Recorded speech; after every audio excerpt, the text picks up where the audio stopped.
What's up, everybody? Welcome back to Where the Locals Sk8. I'm your host once again, OG Skate Show. And this is a podcast where we get to know local skaters on and off the board. But first, I want to introduce the Couch Boys. We have a Couch Boy out today. Didn't realize we gave PTO on the show, but we got Peralta working the ones and twos today. I mean, someone needed a vacation, right? And I don't know if we're paying him for that, but it's all good. It's a no paid vacation. All right. Now let's introduce our guest.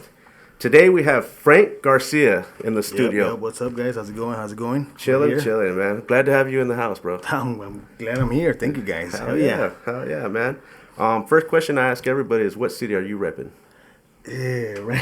I mean, right now. I mean, you can tell us where you grew up, or I grew up in Santa Ana. I'm living in Fullerton now. That's where I live now. But I grew up in Santa Ana. Okay. You know, right there, right in the mud, right there, Santa Ana, man. Damn. Okay. First and rate area, boys. All right. Where was it when you first started skating? Was it in Santa Ana or over here in Fullerton? Yeah. No, I first started skating in Santa Ana. Mm-hmm. That's where. I first saw some kid I saw some kid ollieing up a curb, and I said, man, is that even possible? You know, and after that day, I got myself a little skateboard, like a little $20 skateboard, Walmart or something, not sure, but started practicing my ollies, man. And you kind of knew the motion, so you're like just... Yeah, I wanted as soon as I saw that kid ollieing up a curb, dude, I didn't even know that was possible, and I said, man, I only seen Bart Simpson do that, so, you know. Right. That's a cartoon, right? That's exactly what it was, so... That's cool, dude. That's cool that influenced you like that. That's just what motivated me, man, and I knew I wanted to do that. I feel like growing up a lot, like, Bart Simpson had a lot to do with people wanting to step on a skateboard. Like, at a certain age, Yeah, because he just made it look cool. Yeah, he was grinding everywhere. It was good. Yeah, he did the easy grinds. He did the big gap in one of the early episodes. Was it the Grand Canyon one? Yeah. When Homer tried to do it. Didn't quite make it at the end, huh? All right, that's sick. Do you remember your first real board? When did you purchase? Like, did you go to a skate shop or anything like that? Yeah. My first real board. I never bought my first real board. Actually, my mom bought me that first real board. Yeah, of course. She went down to the local, Vans right there in the block. It was called at the time. Now it's the outlets. Yeah. Right. But at the block, we went out there to the Vans skate shop and. Oh damn! That's crazy. That was don't say Vans then. Let's take a pause real quick. Comes out for that one. Turn on the AC. It's a sign because it was Kelly Hart's board, so that means he's next on the podcast. Is he gonna come down one day? He said he is. He said he wants to be on the show. So we might have Kelly Hart on here soon. Sheesh. That was a sign that maybe he wants to come on the show. All right, we're gonna get back to where your first board. Yeah, my first board. So my first board, basically, my mom went down. We went down to the Vans skate park at the outlets, and man, first time seeing the skate park there, man. Right. I remember seeing so excited, like, wow, look at that skate park. Right. I didn't even know they existed at the moment, you know. We went out there, and at the time, my idol was Tony Hawk, man. Okay. You know. So we bought the Tony Hawk 3, one with the wings out, independent trucks, Tony Hawk, board. I believe they were Spitfire wheels and bone bearings. That's what you normally come out from there, Right. And that's when I first got my first skateboard, real skateboard, and, realized right away the bearings roll way quicker, dude, than the other ones, Wow. The board just had a different feeling, dude, a real feeling, Right. That's what it was all about. It was like, wow. And I can relate to you with that because I remember when my first boards were always either from the swap meet or I would go to like a sports chalet and buy like one of the fake boards. And then I know what you're talking about. Once you step on a real board, it's just like that thing goes. It goes like you got the genuine feeling. That's what it is, man. It feels like you're almost like gliding a little bit. Like you're like, wow. You're like, of course, at that age, you're probably feeling like it's way too fast. Yeah. Unless you love the speed, you know what I mean? Some kids just like that. I don't know, man. So that's dope that your mom took you over there to the block and hooked you up with a complete. Definitely, that was my first complete. I remember my mom was birthday or Christmas, I think it might have been for like a Christmas, after Christmas or something. And I remember my mom was like, "Man, that board was $150, dude." Right? And she was like, "Man, you better." And then just to get nagged later on that my shoes are ripping and this and that, because obviously the real grip was tearing up my shoes big time, Right. But it was a memorable moment for me, at least. That's dope. That's dope. And she backed you skateboarding? She backed me skateboarding until I got hurt, dude. You know, until like I started coming back with like rashes, you know, like concrete rashes and stuff. Yeah, and road rash and all that. Yeah. My knees, my pants starting to get tore up. My shoes, you know, shoes always have to be replaced. Yeah, then we started getting replacement shoes, and you know, at that time there was only one skate shop in Santa Ana. It was called Surf and Skate. Okay. Out by MacArthur and Fairview, I believe. And it's right there by the Rubios. It used to be there. It used to be called Surf and Skate. And that's where we'd go get my first skate shoes also. That's so rad. Yeah, because skate shoes, I mean, if some people don't know, man, like, if you're not skating the right shoes, too, as a kid, you might be having a bad experience. Like, oh, yeah. Because, I mean, try skating the Nike Cortez, bro. Those are crazy, man. Those don't work. Yeah, those will not. They don't work, man. I feel like you're wearing high heels on a damn skateboard. Well, it's crazy now because now they made a Nike Cortez version in SB. I haven't seen it yet. I've seen a couple. But no, I think P-Rod was actually trying to get one made, and they hadn't done it yet. But well, I've seen a couple. Either I'm tripping out, or I've seen just people skating the regular Cortezes. Because I've seen the Cortezes out there. I can't. No way, man. There was a time where I forgot to put my skate shoes on. I went to the skate park, jumped on my board, and it just was like, whoa. Yeah, just different. Couldn't do it. Had to go home. Those are the ones with that thick, foamy, like. They're like rigid, like soles. They're just like, because I had the black ones with the white swoosh. Yeah. You know what I mean? So, they did make you run faster, though. I thought. I mean, hey, those shoes are they're nice and pointy. They'll fit right in a fence, like nice and feed them in. And jump over. Boom, you're done. Yeah, you're gone. And that means you're gonna get a good flick out of them if they're pointy. The soles were not correct, and then the outside's made of nylon. You could go on and on about those shoes. But when did you start off regular or goofy footed? You know, I didn't even know what I was before, and then even until right now, I didn't even know it was a size 9. But size 9 on my feet. But yes, I started a goofy foot. Goofy foot, and then obviously everybody was like, "Goofy, goofy sucks," and this and that. I'm like. But at least I'm not pedaling Mongo. That's the whole thing, I guess, for me. Okay. That would be... I mean... hey, well, talk your shit. No, just I think if you learn how to skate Mongo, you have a different outlook on it because it does help your switch game so much. I think Skate can relate. I do. Yeah. I finally just, like... When I came back to skateboarding, I was a Mongo pusher. And then I was at a skate event, and I started pushing towards the fun box to do a trick. And the fucking guy with the announcing, was just like, "We got a Mongo in the house." And I go, and I was so embarrassed. I go, "You know what? That's it. I'm only doing switch today now because it looks proper." You know what I mean? So, but now I push. I use both. So, no offense to the Mongo skaters. Yeah. All right. I love them both. All right. Yeah. No, to each his own. But to me, it does look better if you push regular. Because it's just like, it looks proper on video. Yeah, definitely. Yeah. So goofy footed, huh? Goofy foot. Yeah. All right. What was the first trick that hyped you up when you were a kid? Did you learn a kick flip early, or? I think just even ollieing was great, man. Right. Ollieing and people not knowing how to ollie, and they're thinking, "Hey, is your your shoe sticking to the board or what?" My uncles would be like, I know, no, this guy, he's doing some type of trick, because they didn't see that before. It was but I did get into the trend because it was in that range. I was born in 1985, so it was probably skating in the 90s, right. And everybody was just didn't know how to ollie before. It was just like and it was just right after the transition from those like boards that were kind of like. Yeah, I remember seeing boards like that, the ones that had the plastic in the bottom. Right. And they weren't made for ollieing. Right. They look more like the 80s boards. And then popsicle sticks came out in the 90s, and it changed the game, man. It changed a lot. Yeah, I remember those, man. Those were the days, bro. So that's cool, man, because I remember showing people ollies, and they like, same thing. How'd you do that? Is there a trick? But... yeah, man, that's cool. Did you have a skate crew? Like, did you have friends that you hung out with? I had tons of friends. I remember... Because, I mean, like, sometimes, like, I had an older friend that showed me the ropes on the skateboard a little bit.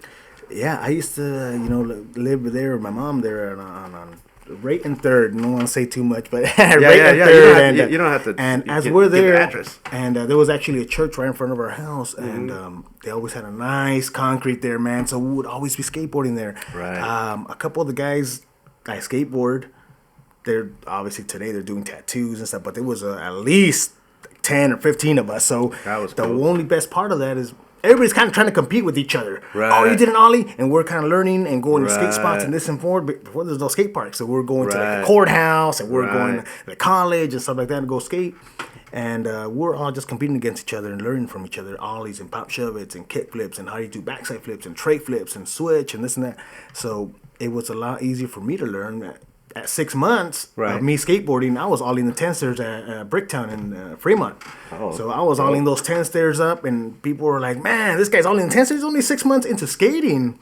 That's dope. But that's... I feel like back in the day, because I grew up right at the tail end of that era, it was easier to progress faster when it was coming to jumping down things. Because, you know, I went from skating in the front of my house to skating a loading dock. And then after skating a loading dock, I rolled up to an A, and I'm like, it's the exact same thing as a loading dock. It's just go faster. Oh yeah, well. And then yeah. my buddies were just like, if I can do it, you can do it. And then like just hyping you up. Or if you had those homies that are like, fool, you better do it or else. Yeah, man. Like to me, like stairs are always easier than a drop, because I didn't. The drop always made me feel like I just went straight down, and then I didn't have that momentum I needed, because when you see stairs in front of you, you have to pop. You have to go over. You have to make it. So. Well, even with me with stairs, I didn't like skating. You know how there's those short stairs where it just like it feels like a dog? Mm-hmm. I was like skating long stairs because it's like just go fast and you just pop and glide pop over it out. Yeah, that was Yeah. That's cool, man. 6 months in, you said? 6 months in. I was olling the 10 stairs at Fremont, which is Bricktown today. That's what they know it for. That's dope. And I always wanted to do a kickflip over it and never was able to do that. Never went back. I moved away from Santa Ana Right, there. But yeah. that's where we normally skated, at Fremont. Yeah. That bottom area of it, which is Bricktown, it was just... It used to be a smoother brick before, not that Right, rough one they have right, today. right. Is that like where like City Hall or like It was an elementary. It was called Fremont Yeah. Elementary. Oh, okay. Bricktown is like they had I mean, a super famous spot. Everybody hit the still- rails, that rail right there, right? They bolted it up. People kept knocking the bolts off the rails, and they kept grinding them. Even today, I think you can still grind it. It just has a double rail. yeah. That's dope. And you still see videos off that. Well, I was just asking because I've skated Santa Ana a couple times, and I remember we went to this part of Santa Ana. It looked like it was like City Hall or something, but there's a bunch of homeless people there. But there was like ledges that were just Yeah, that all must waxed be. up. That's probably the courthouse. That was Yeah, actually the courthouse, yeah. As I was in high school, I'll tell you the story on there. Yeah, As I was go in for it. high school, I grew up skating also with rollerbladers. Yeah. Mm-hmm. Even at the time in high school, it was like a time of rollerbladers versus skaters. You Yeah. know? And there was a little like madness or fight against each other. People were just kind of like, "Oh, you're a blader? Oh no, you know." Yeah, I you know, remember I that. don't like you, man. Or Well, you know, I 'cause remember. I remember we used to always say they wax the ledges too much, but who knew that they were doing something really positive? Because I needed wax nowadays. And as he's saying, the courthouse. Yeah. That's where me and a couple of the guys, I actually kept skating. That's where we would go skate. The courthouse. It was just where they had the higher ledges. They had a nice 5-stair. They had a couple rails there. But the rollerbladers would always skate there. Yeah. Because they were higher ledges for them, man. Right. There was a really famous spot there at that courthouse. It was like kind of like a U, and they would always be grinding that U ledge. And I started skating with rollerbladers. They would always be waxing. They used to use a wax called sex wax. Yeah. Mr. Soggs, you know? Yeah. From From the surfing. Surfing one, yeah, right? from Ron John Surf Shop, you Wow. know? And after that, I started using that wax. And then it started getting harder and harder to get that wax. Yeah. Yeah. Obviously, in the beach area, you could get it because it's Right. it's made for surfboards. Yeah. But I remember it was super slick. You wanted to do any no slides, man, Really? you would Super get slick, that, man. I would have never thought because Yeah. that's what I pick up when I go to the. 'Cause I just picked up surfing, but I have a couple blocks of that stuff. Yeah. Now, On top of that, it smells super good, man. It Yeah. was like Yeah. watermelon and some type of weird flavors. It was like, like smells. It smells really great. Oh, yeah. So now I'm gonna have to try that on a couple ledges. try that, yeah. Yeah, I do remember, like, for me in the 90s as well, like there was like the bikers and the skaters were always kind of like the same, but we still separated. We had to hang out in the same area, but we were still separated. Like the skaters hung out over here on this side, bikers over there on that side.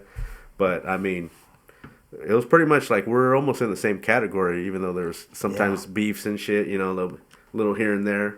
Oh, you're chunking up our ledges, homies. Like, it gets like that sometimes. But I mean, shout out to everybody out there right now doing their thing, because we don't hate bikers. You know what I mean?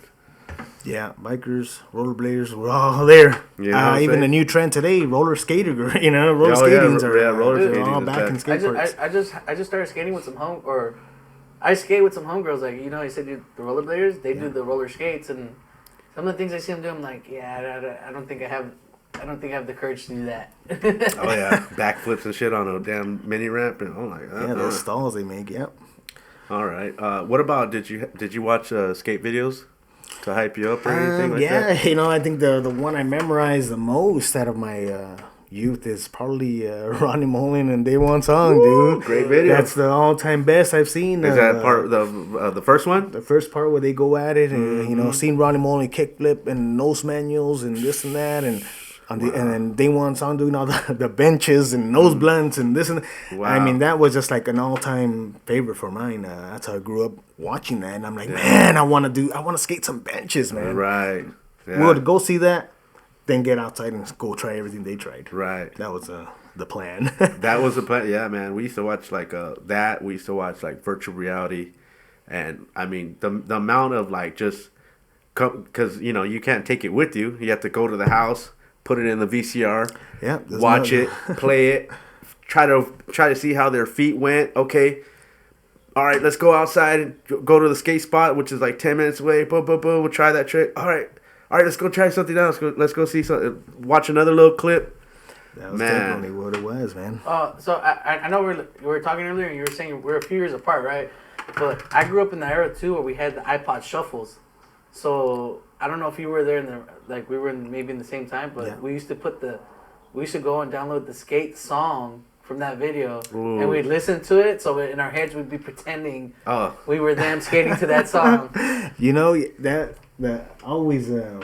I was actually when I was in high school, there was still CD players going on. Right. So you'd put it in your pocket, you know. Right. Oh, trying to skate. Discman It was always like skipping and stuff. Yeah. So Oh, yeah. that's when the new the iPod shuffles. iPods started popping up, and everybody wanted one, man. It was like put your songs on there and let's go out and skate, man. It was great. Get all Tony's Hawk songs for sure. Yeah. All right, good. all the ones from the games, right? Yeah, that was a Tony Hawk game was always a big hit too, man. Dude, for sure, that got a lot of people on the board. Oh man, I remember just trying to pass each character to see their part at the end. Yeah, you want to get the the video. Muska, I want to see it, you know. Yeah. I just bought the remake, the 1 and 2 that just came out, and I was like, come on, you don't give me any videos at the end. That was the whole point of beating the game. Yeah. Those were the best, man. Yeah, because I remember the same thing with me, like with the skate videos. I would record onto a cassette, right? And then all of a sudden, like you'd hear all the skateboarding in the background, but I'd just be playing the songs that hype me up in the video, and I mean, you hear the slow motion parts. You can see it in your head while you're skating. You're like, yeah, I know this fool doing the sick ass kickflip back tail on this ledge. You're like, damn. Those are the days, man. Those were the days. I think that had to do a lot with our creativity back in the day with skateboarding, you know? For sure. Like the music, because sometimes you would listen to a song and be like, I can picture myself skating a part to this song. And you would just imagine it in your head, right? Yeah. Did you film parts growing up as well? Every time, you know, at that time, bro, obviously there was no cell phones going on, man. Right. There was no cell phones, so it was kind of hard to record these videos at, you know, 1995 and stuff. Right. You know, 1995, somebody 1998. had to have like a giant camcorder. Yeah, giant camcorders. So I remember my friend, he had one, you know. So we'd go out filming and stuff and film these 10 stairs that I would ollie and stuff like that. That's and dope. obviously today, who knows where the footage is because it was in a little tape, in a tape size, you know, camcorder somewhere, which like a little high 8. Like I still keep in touch with him, but yeah, obviously, you know, he's I not know. gonna I keep have a that homie stuff out there, around. Robert, man. I know he's listening, and he has a bunch of stuff on tape. So if you can send it out, man, I'd love to see some more stuff. Yeah, man. So that's cool, dude, to have that kind of like if he still can have it somewhere for you to get back. I would love if someone has it. Send it to me, please. I'll pay for it. I was gonna say, if someone has it, I've been trying to get myself on a camera too, because I have some of the little tapes at home too. So if you ever get your hands on those tapes, let me know, and we'll digitize them. Yeah, Yeah, that's what we need to do. You know, I know he's gonna see this video. His name's Robert. He does a bunch of tattooing. You know? The same guy? And, oh no, he does tattoos. All right, he's the one that had the camcorder and stuff. That's dude, it. and, Shout out to him, man, for documenting that stuff, and hopefully he still has it back in the day, man. Yeah, I would have to Hopefully get he still to has him. it now. Yeah. So you said that your local skate shop growing up was that surfing. surf and skate. and the van store. The van store at the block, which was the only spots that were already open. Then after that, they started making more skate shops. There was not a bunch of skate shops open at the time, you know. It was like you go to Van Skate Shop and that's it, or Identity, I think. But they were all too far. Yeah, like, we didn't have cars. We didn't have a car to go out and hey, let's go out to Venice Beach to go skate. Right. No, it was like go skate. We were always on the road on skating. That's how we got to places. Yep. There was no cars. Parents didn't want to take us. Parents are like, no way. Yeah, and then of course, like I don't know for you, but my time, like I mean, I was kind of left alone to take care of myself most of the time. Like a latchy kid, I guess they call it. You know what I mean? Latchkey's kid. Yeah, something like that. So, but I think every skater has a little bit of that in them.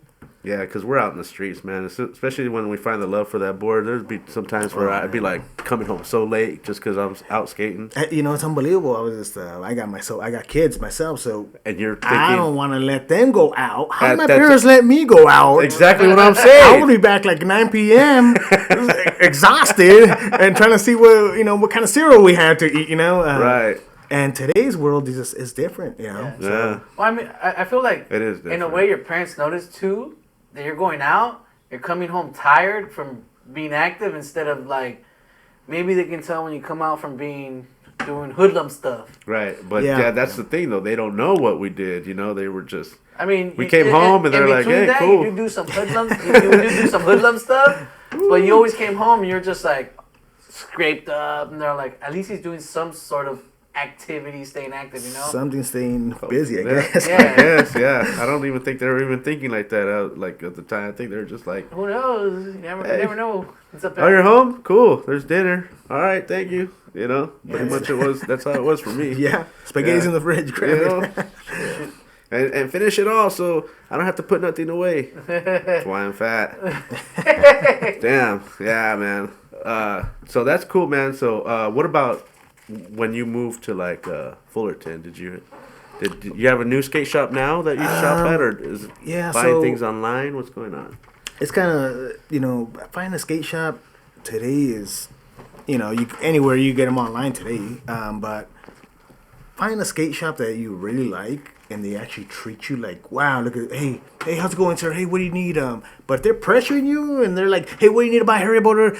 Yeah, it could turn you off right there on the spot. Sure. For sure. There's been skate spots or skate shops I gone and they don't care if you skate or not. They're trying to make a sale. Yeah. Okay. One of the first skate shops I gone and felt like wow, like I was appreciated at least was Focus Skate Shop out in Lake Forest. Oh wow. Gone out there and the skate shop was just like, man, hey Frank, because I was always skating at Etney Skate Park. Right. And when I was out there, it was just, I would go out there. Sometimes they give me a discount. Sometimes they give me some free wax, some stickers. That's what you wanted as a skater. You wanted a couple stickers. You wanted a little free wax here and there, You don't want them to give you a free board. I mean, you would like to, but, and you would pay for something. And that's the only skate shop that I actually went down to and felt like home. Like, wow, man, I could go in there. And they're like, hey, what's up, man? Hey. Cool. You could use their tools right there. I think they had a little skate park so you could skate there if you wanted to inside. That's dope. And then right after that, go across the street and skate at the skate park. It kind of also give you that vibe, like, I can actually just come in here and just hang out and not buy and just vibe with the people coming in. You could just sit in there. It's a sandwich shop right next door. Have a sandwich right there. They're not trying to kick you out. They're not, It was kind of like you go in there, like, as I'm doing now, just kind of go hang out and go. Even if you're there like 5-10 minutes, I'm not trying to be there a whole hour, but you never know though. Like I mean, some skate shops are pretty cool. I'd be out there inside, and then a couple guys would show up. Hey, what's up, Frank? How's it going? And I still remember one of the guys came in here. He's in a wheelchair, didn't skate, but he came in one time in the skate shop, and he's like, hey man. He's in a wheelchair, but he was always watching me skateboard at the local skate park there, the Etney Skate Park. And his username's OG Kush, by the way. And he would come out and always be cheering me on, man. I remember I was buying a new board right there at the Focus Board Shop, and I didn't use my boards completely. As I'm getting older, I didn't really use my boards completely. It was still skatable, but still. Boom, slap my sticker on it, give it a little sign. Hey, here you go, man. OG Kush, keep my board. Put it up on the wall or something. You could do something with it, even though Even for him, he was the happiness in his face was like, wow, he's giving me a skateboard. He was always like, hey, do a kickflip. Yeah. I'll do a kickflip in the skate park, 360 flip. Hey, here's a 5-0 for you, and hit stuff like that. And when he went to a skate shop and I gave him that board, I know he's handicapped, but you can't be, he loves it. For them, they love it, man.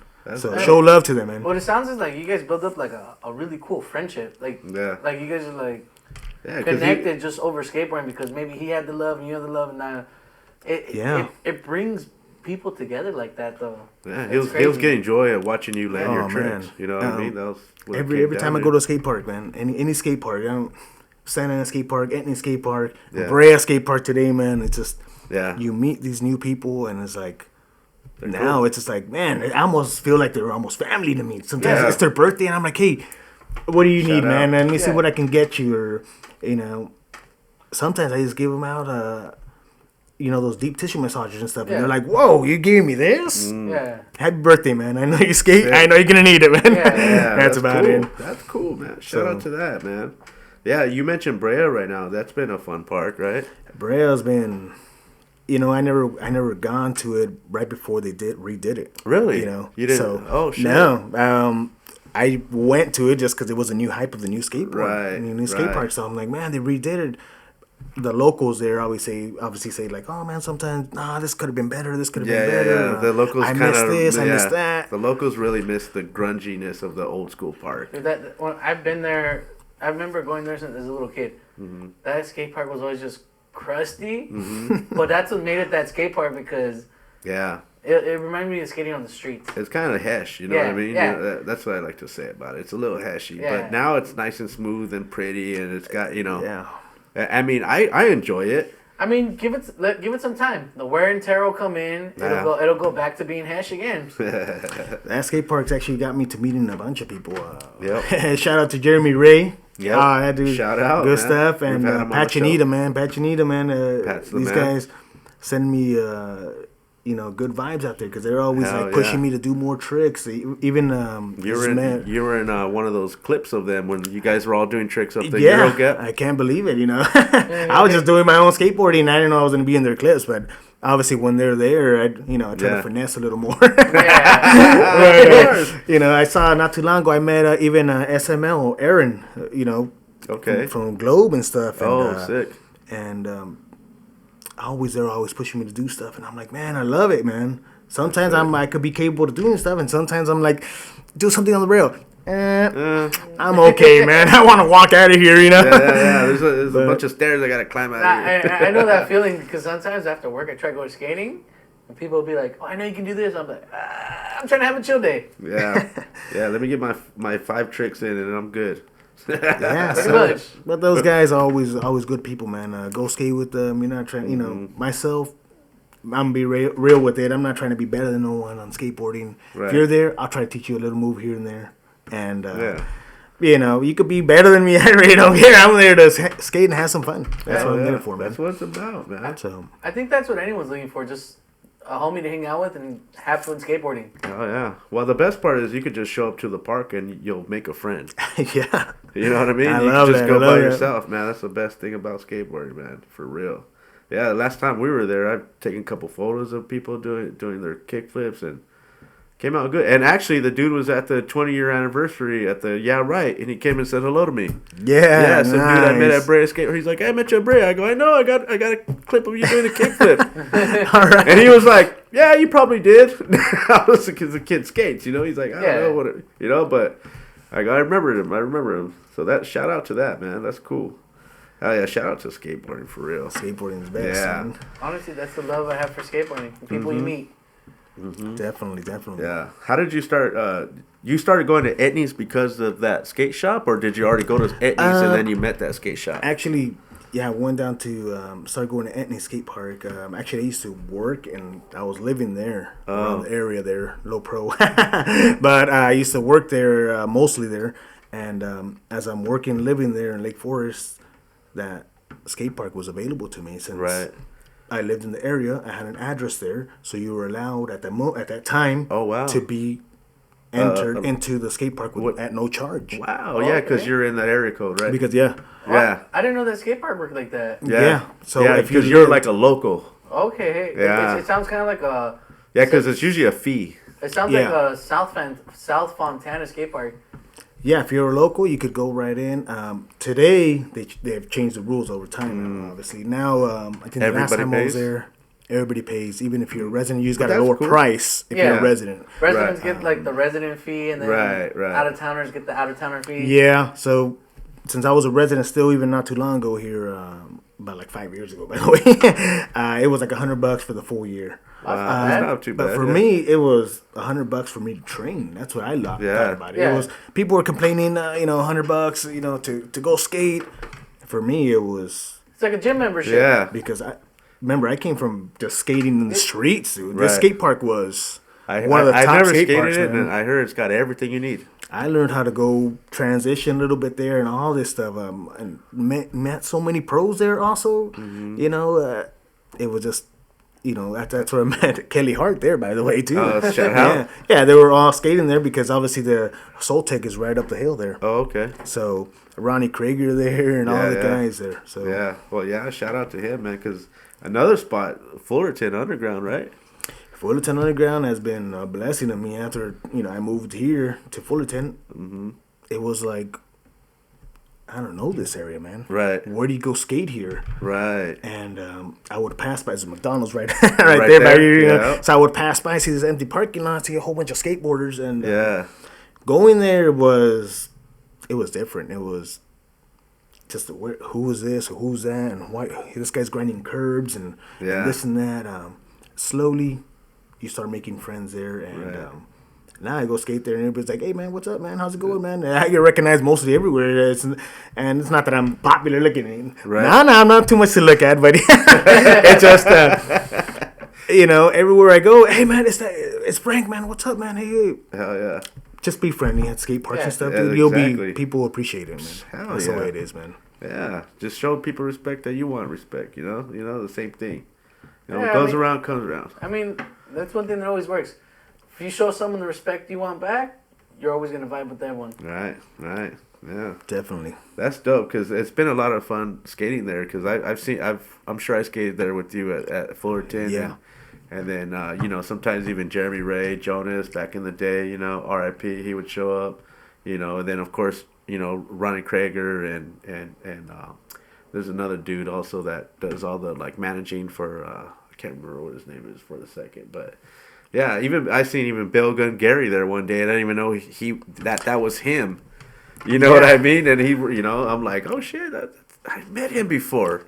You know what I mean? So that's people pretty cool. Go in there and they keep it low pro and they just go skate. You need a place to go skate. You go in there. Actually, I do a couple laps around there. Oh yeah, to warm up. So not too long ago, I was skating there, and since I've been skating only skate parks, Brea skate park for the most part. You use a lot of pumping from those down ramps, Yeah. So when I went you over, don't utilize as much muscle. No, you're just pumping. When I went down over here to the local underground, you got to pedal, man. And I'm pedaling, and I'm like, hey man, my side is hurting. What's the deal, man? Wait, is that sore? No way. Yeah, you're suffering from that OLD. But yeah, you got to push around, man. It was like, Hell yeah. What's that one error code you always give me for when I fuck up on the computer? Oh, your IDT10T code, or Yeah, my T code. No, ID10T code. Error. Yeah. And then it took me a long time to realize that he spelled idiot in computer code. That is classic right there. He would tell me, "Oh, your TML code is coming up." Your ID10T's errors coming up. I'm like, what? I'm like, what code's that? I've never heard of it. I was like, I know computers, but I've never heard of the code. Yeah, human error. That's what it is. No, but yeah, that underground spot is fucking great, man. It's a fun spot, especially on a rainy day. Oh, rainy days always get jammed. Right? And then people show up with the little flat bar. People sometimes I know a couple guys with the flat bars and the little ramps. And And then, the curbs are pretty chewed up, but it doesn't seem to be a problem for Krager. You know what I mean? Like, they're chewed up, and I still love doing crooked grinds on those things, man. I can hold those crooks on those chewed up curbs. I see. Okay, but you know that one where the main one. That's a hard one. But I see where you're doing your crooked grinds off to the side and stuff, and then I've recently seen you try to do the blunt slide. Did you get that one? Those blunt slides, I personally haven't got it yet. Yeah, but you're locking in. Man. I'm locking in. I'm sliding. I really need someone to get out there and show me what I'm doing, or how to get out. Right.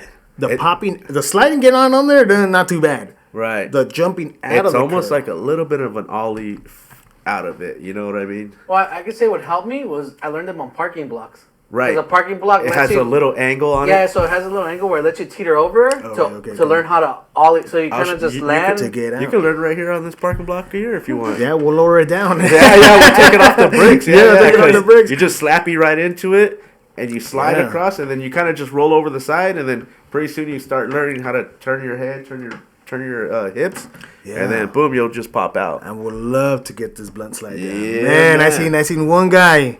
And then pretty soon you'll be doing blunt shove it out, no problem. Yeah, man. They said I seen one guy there at the UG.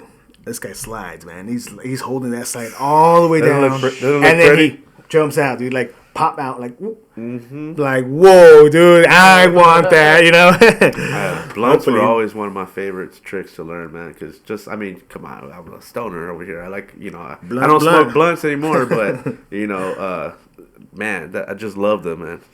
It's like a tail slide. To me, see, that's a thing, right? Like, to me, I thought a real blunt is when you're angled up, like on a curb, And then I see these people that are doing blunts on rails, but then I'm like, isn't that just called an overtail? It's like an over. Honestly, that's what got me to lose my fear of blunts. I'm not trying to piss anybody off out there, you know what I'm saying? Even on curbs, I just thought, all right, pretend I'm just going to pop over something into a tail. And it's so much easier, yeah. When I started pretending it was just me popping over something into a tail. Doesn't it work easy? I was like, wow, that made it so easy to lock in. Even with the nose blunts. Yeah, it tricks your mind, but then you're like, it works. When I was learning nose blunts, because I was learning them on a bump to ledge, I started and I was like, all right, it's just an overturn to over crook.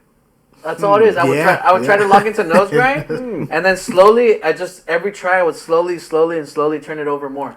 It's like a practice game. Yeah, so I would start locking into the nose grind, then I slowly turn it into an over crook, then from an over crook, all right, I'm getting more comfortable, let me turn it more and more, and then once you lock in, it just pushes you into it, and it holds. And you're in. You're in. It's it. You're locked in. Once you're locked in, you're just I just do an ollie out. Boom, and that's it. Hopefully I get this blunt in. You will. That's my second day just practicing. I know. This is fairly new to you, bro. This is gonna happen. Trust me. It sounds like we should all go and have a skate session. I'm already getting pumped up. We'll just end it right here. And thank you all for tuning in. Make sure to hit that like and subscribe. We're gonna go continue this episode at the UG.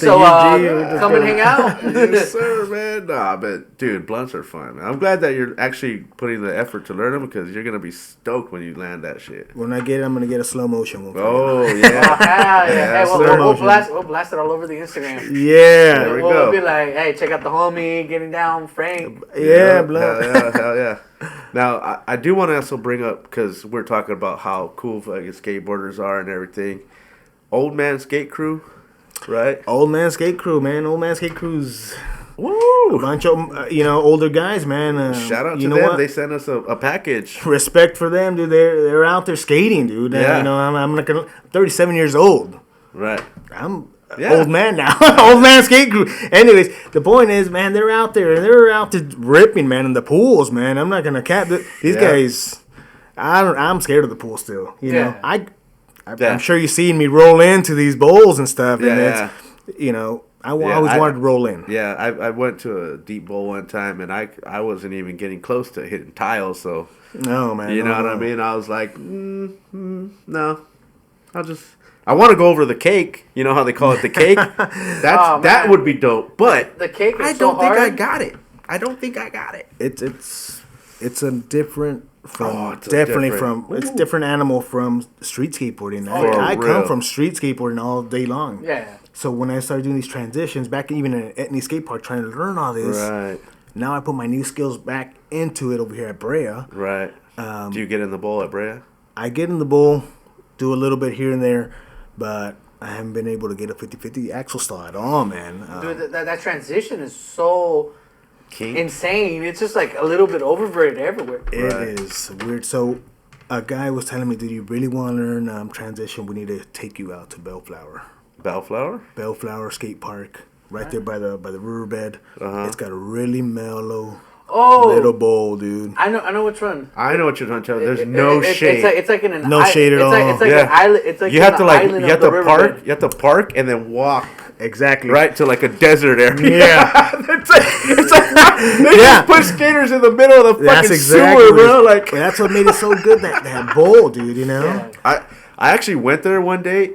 And it was so hot. It was like the summertime. Yeah. And I was like, nah. Take your water and umbrellas if it's summertime, you know? Yeah, I was not prepared. But I wanted to learn on that mellow-ass bowl that you're talking about. There's a little mellow little area there. And it's actually got a little railing on the edge of it. So it's cool because it starts small and then it just progresses. As you go down, it progresses. It's almost like Manzanita, but more mellow, right? Yeah, Manzanita...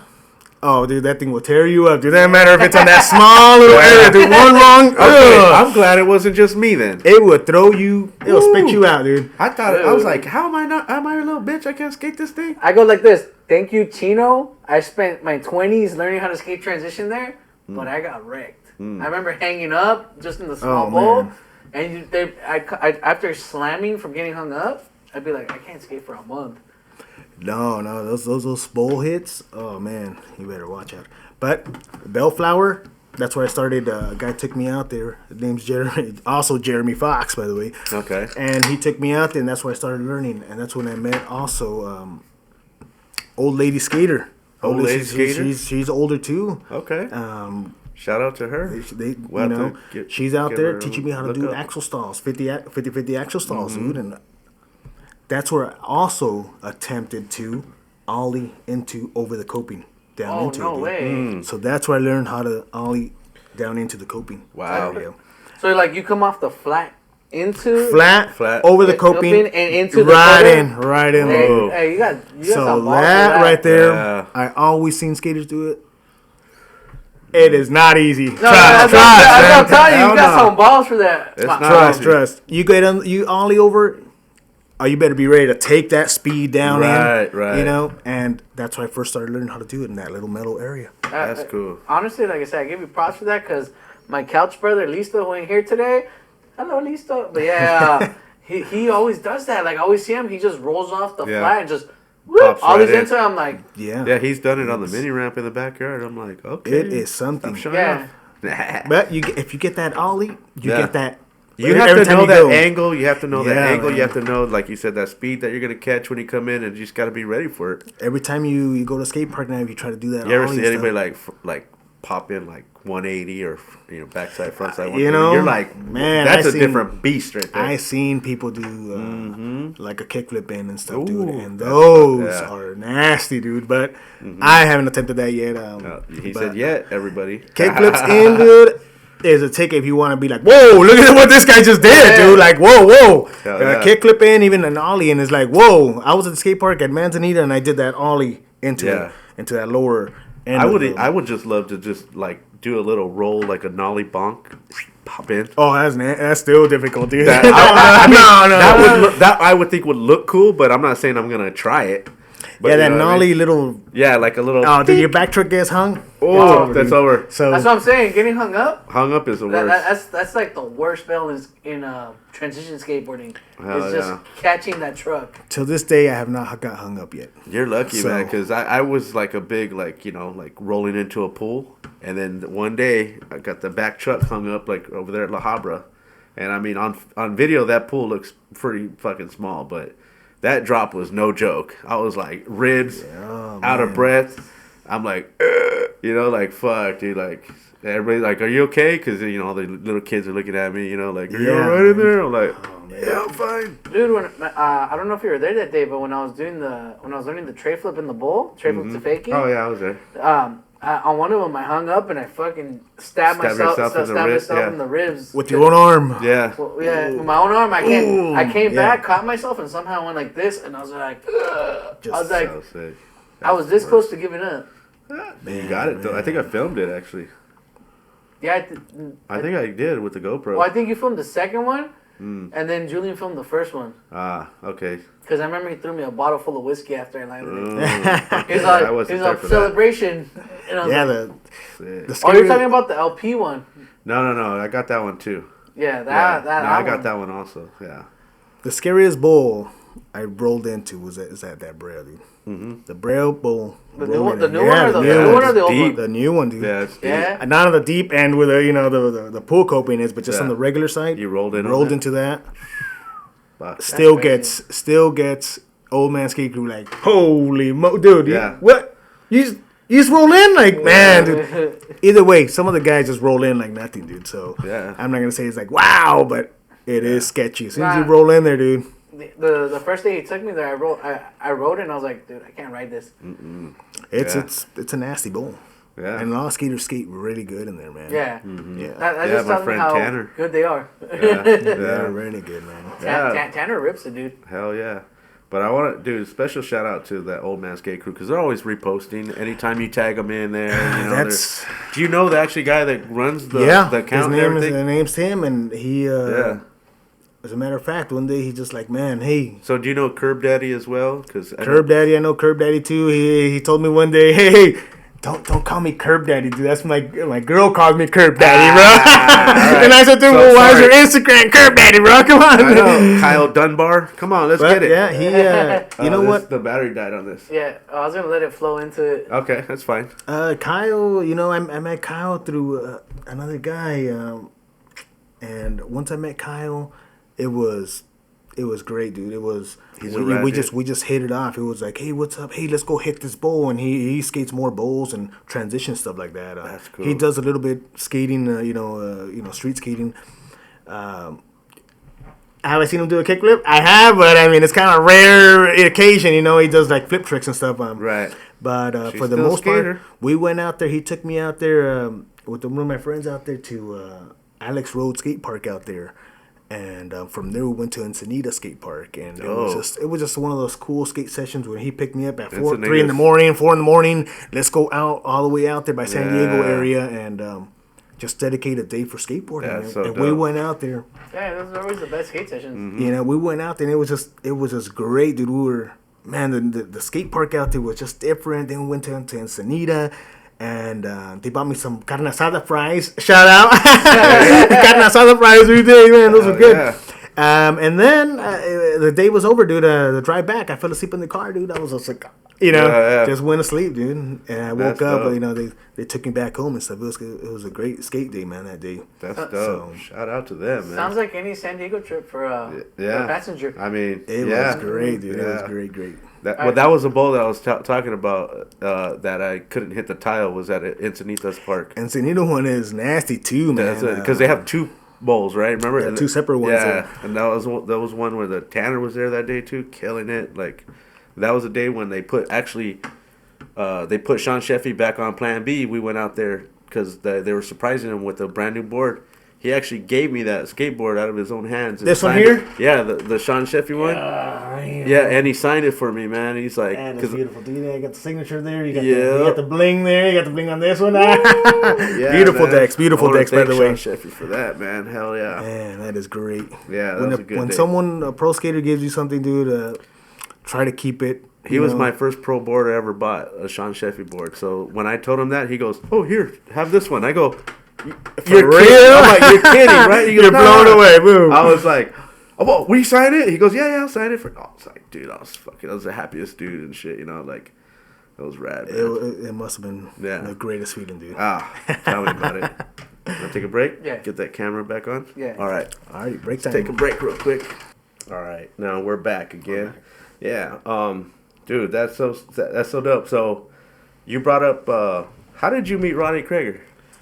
Ronnie Krieger, man. Let's get into it. It's kind of crazy. I was still working in Lake Forest at that time, and I need a new board, dude. And I'm like, you know what, dude? I don't got the $30 to spend on a new board at a Focus, Focus Board Shop. So I went up on OfferUp real quick, bro. Went off on OfferUp. Well, this board's only $10. Whoa. No way, $10. It was like a pre-owned one, still looking really good condition. I think it was an 825. I said, I need to go get this board. It's in Tustin, man. I'll just go visit my mom in Santa Ana. I'll pick that board on the way to visit my mom, quick, on the quick. So I went out there, text the guy, I don't know what's him, dude. I just text the guy on OfferUp. I said, oh yeah, meet me up at this parking lot. Okay, cool. Went to this parking lot right there in Tustin. At the time, was it actually a skate spot as well? I wasn't a skate spot. It was just like a empty parking lot, Right. So like it was a little secret spot. It was like a store, and it's somewhere safe. It's somewhere really close to that the new skate park they have over there. I don't know what's it called, Liberty. The Tustin one, the blue one. No, it's like red with eagle Yeah, on it's got it. an eagle. Is it Liberty or? I haven't been there, man. I've been wanting to check it out. But it was before they did that store, or they did that skate. That skate park. And when I went there, I'm like, oh man, okay. So I met up this guy, this guy, man. He looks like a skater, dude. I don't know, what the hell? Yeah, $10. And he's like, hey man, you skate? I said, well, yeah, dude, I'm buying a skateboard. I'm buying a skateboard, so I skate. He's like, all right, cool. You got a board with you right now? You skate right here? I said, yeah. If you want me to skate, let's skate. You want me to show you a kickflip? You want to do a couple kickflips? Or he's like, yeah, let's do some kickflips. Really? I took my skateboard out and we started skating a little bit right there. Then started playing skate, bro. Let's play some skate. Yeah. Want to play skate? Let's play skate. Damn. Dude, I don't know. I'm over here playing with a pro skater, dude. I was like, dude, kickflip. He's got kickflip. Oh shit. Oh man, heel flip. He got heel flip. Oh, all right, I got you on this. He don't got no double kickflip, dude. Double kickflip. He missed a double kickflip, dude. Now it's already like, nice. Man, you got the suspense so up. I thought you were going to say you got the double kickflip. No. Then, it was his turn. I missed a trick. Then he started doing hard flip, switch hard flip, nollie hard flip. Then I was like, I'm out. This is not your typical skater, dude. When you're doing switch hard flips and nollie hard flips, nah, dude. It's a different fish. About you built me up so good. I was like on edge. I was like, what?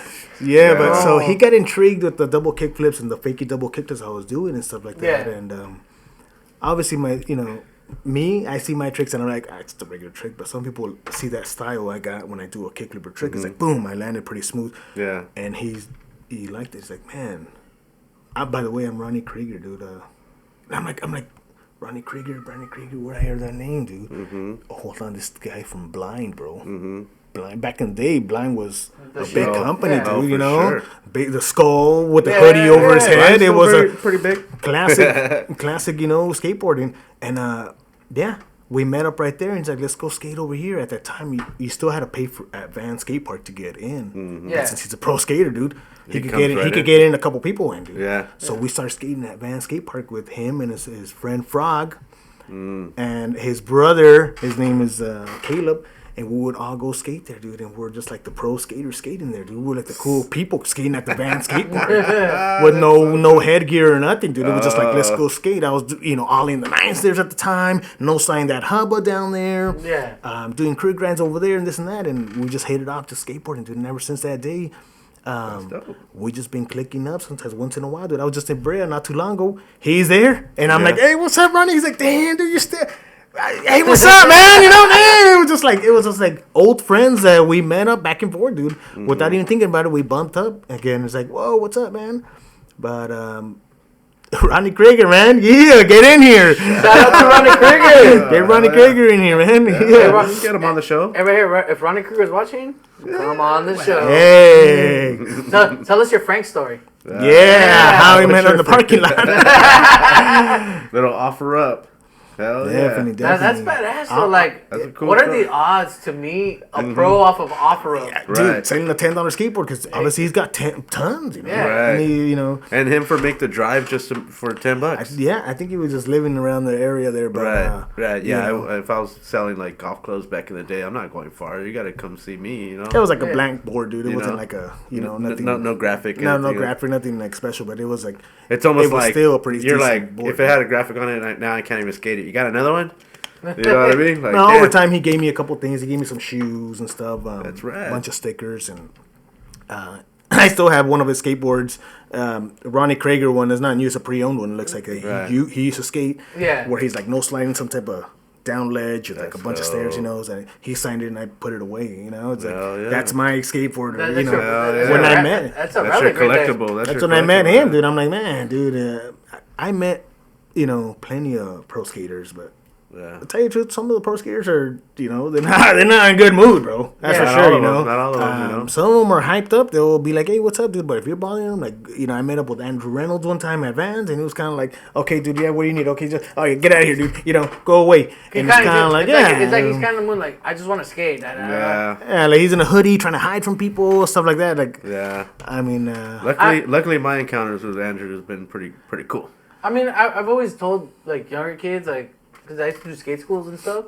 Like, dude, if you see your favorite pro, like, pay attention to what they're doing. If they're like in the zone, just kind of don't go bug them. Mm-hmm. Wait till they're like in like a chill moment. Like, you know, if he's done skateboarding and he's not in the zone anymore, then maybe like, hey, what's up, Andrew Reynolds? And then just be cool about it. Be cool about it. Yeah. If he's doing a stair and you're, hey, let me get your, he's going to blow you off, obviously. He's going to be like, get out of here, sir. Yeah. But just wait till they're chilled. Yeah. I saw, like I said, Andrew Reynolds was at Sheldon skate park, and I came, hey, what's up, man? How you doing? You know, Richard. I always like to introduce myself now. And he was like, hey, how's it going? I was like, do you mind to get a quick photo? And he was like, oh, man, I took a slam on my face. He goes, you know what? Fuck it. It's all good. He's all, this will be a story for you. And I'm like, all right, cool. Like, he still took the photo. Oh, he still did? Oh, cool, yeah, cool, yeah. Cool. Hell yeah. And I was like, I'll trip it because I was like, I remember, like, him telling Cater, like, when he was, you know, grooming Cater to be, when he was growing up, he was like, just be nice to people. Make sure to take photos. Yeah. You know, like his whole. I mean, maybe when you met him, it was like. Yeah, he's probably on the way out, dude, or something. You know, like, you know what I mean. Nevertheless, dude. Yeah, I love his frontside flips, dude. Right. Frontside flips. Nevertheless, dude. But you know, everybody has their days. You know what I mean. Yeah. But that could turn somebody off. Like, I mean, trust me. Like, I try to get I have an LA board hanging on the wall, and one time I seen Fernando Valenzuela, and I tried to get him to sign it. He just kind of pushed it away, and I go. Damn, I loved you because you're Mexican, homie. And you're like, what's up, dog? Now I gotta not like you no more. But I mean, hey, like this was a signing. It wasn't a baseball. I don't know. Maybe he has rules that he can't sign it. What do I know? You know, I don't know. I mean, I can relate to that story because that's how I feel about Tony Trujillo now. Still, hands down, greatest fucking transition skater. But the day I met him, his personality was. Oops. That can happen. It can happen. But to this, I respect his skateboarding. Yeah. His skateboarding is great, but his personality, like I said, was just. You know what? At the end of the day, it comes down to if you're skating. Even for me, I was a little influencer towards like everybody, dude.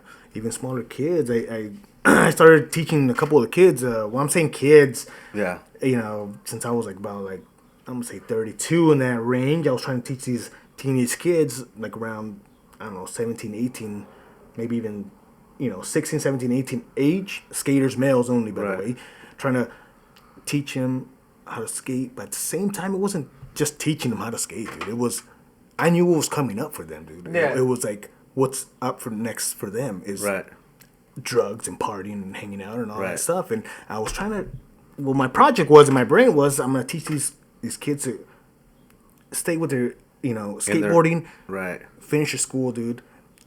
After that, there'll be plenty of that, There's plenty of that, but some of them didn't make it, dude. It was they turned to smoking and doing this and miss school and stuff like that, and they kind of left all the skateboarding away. It happens.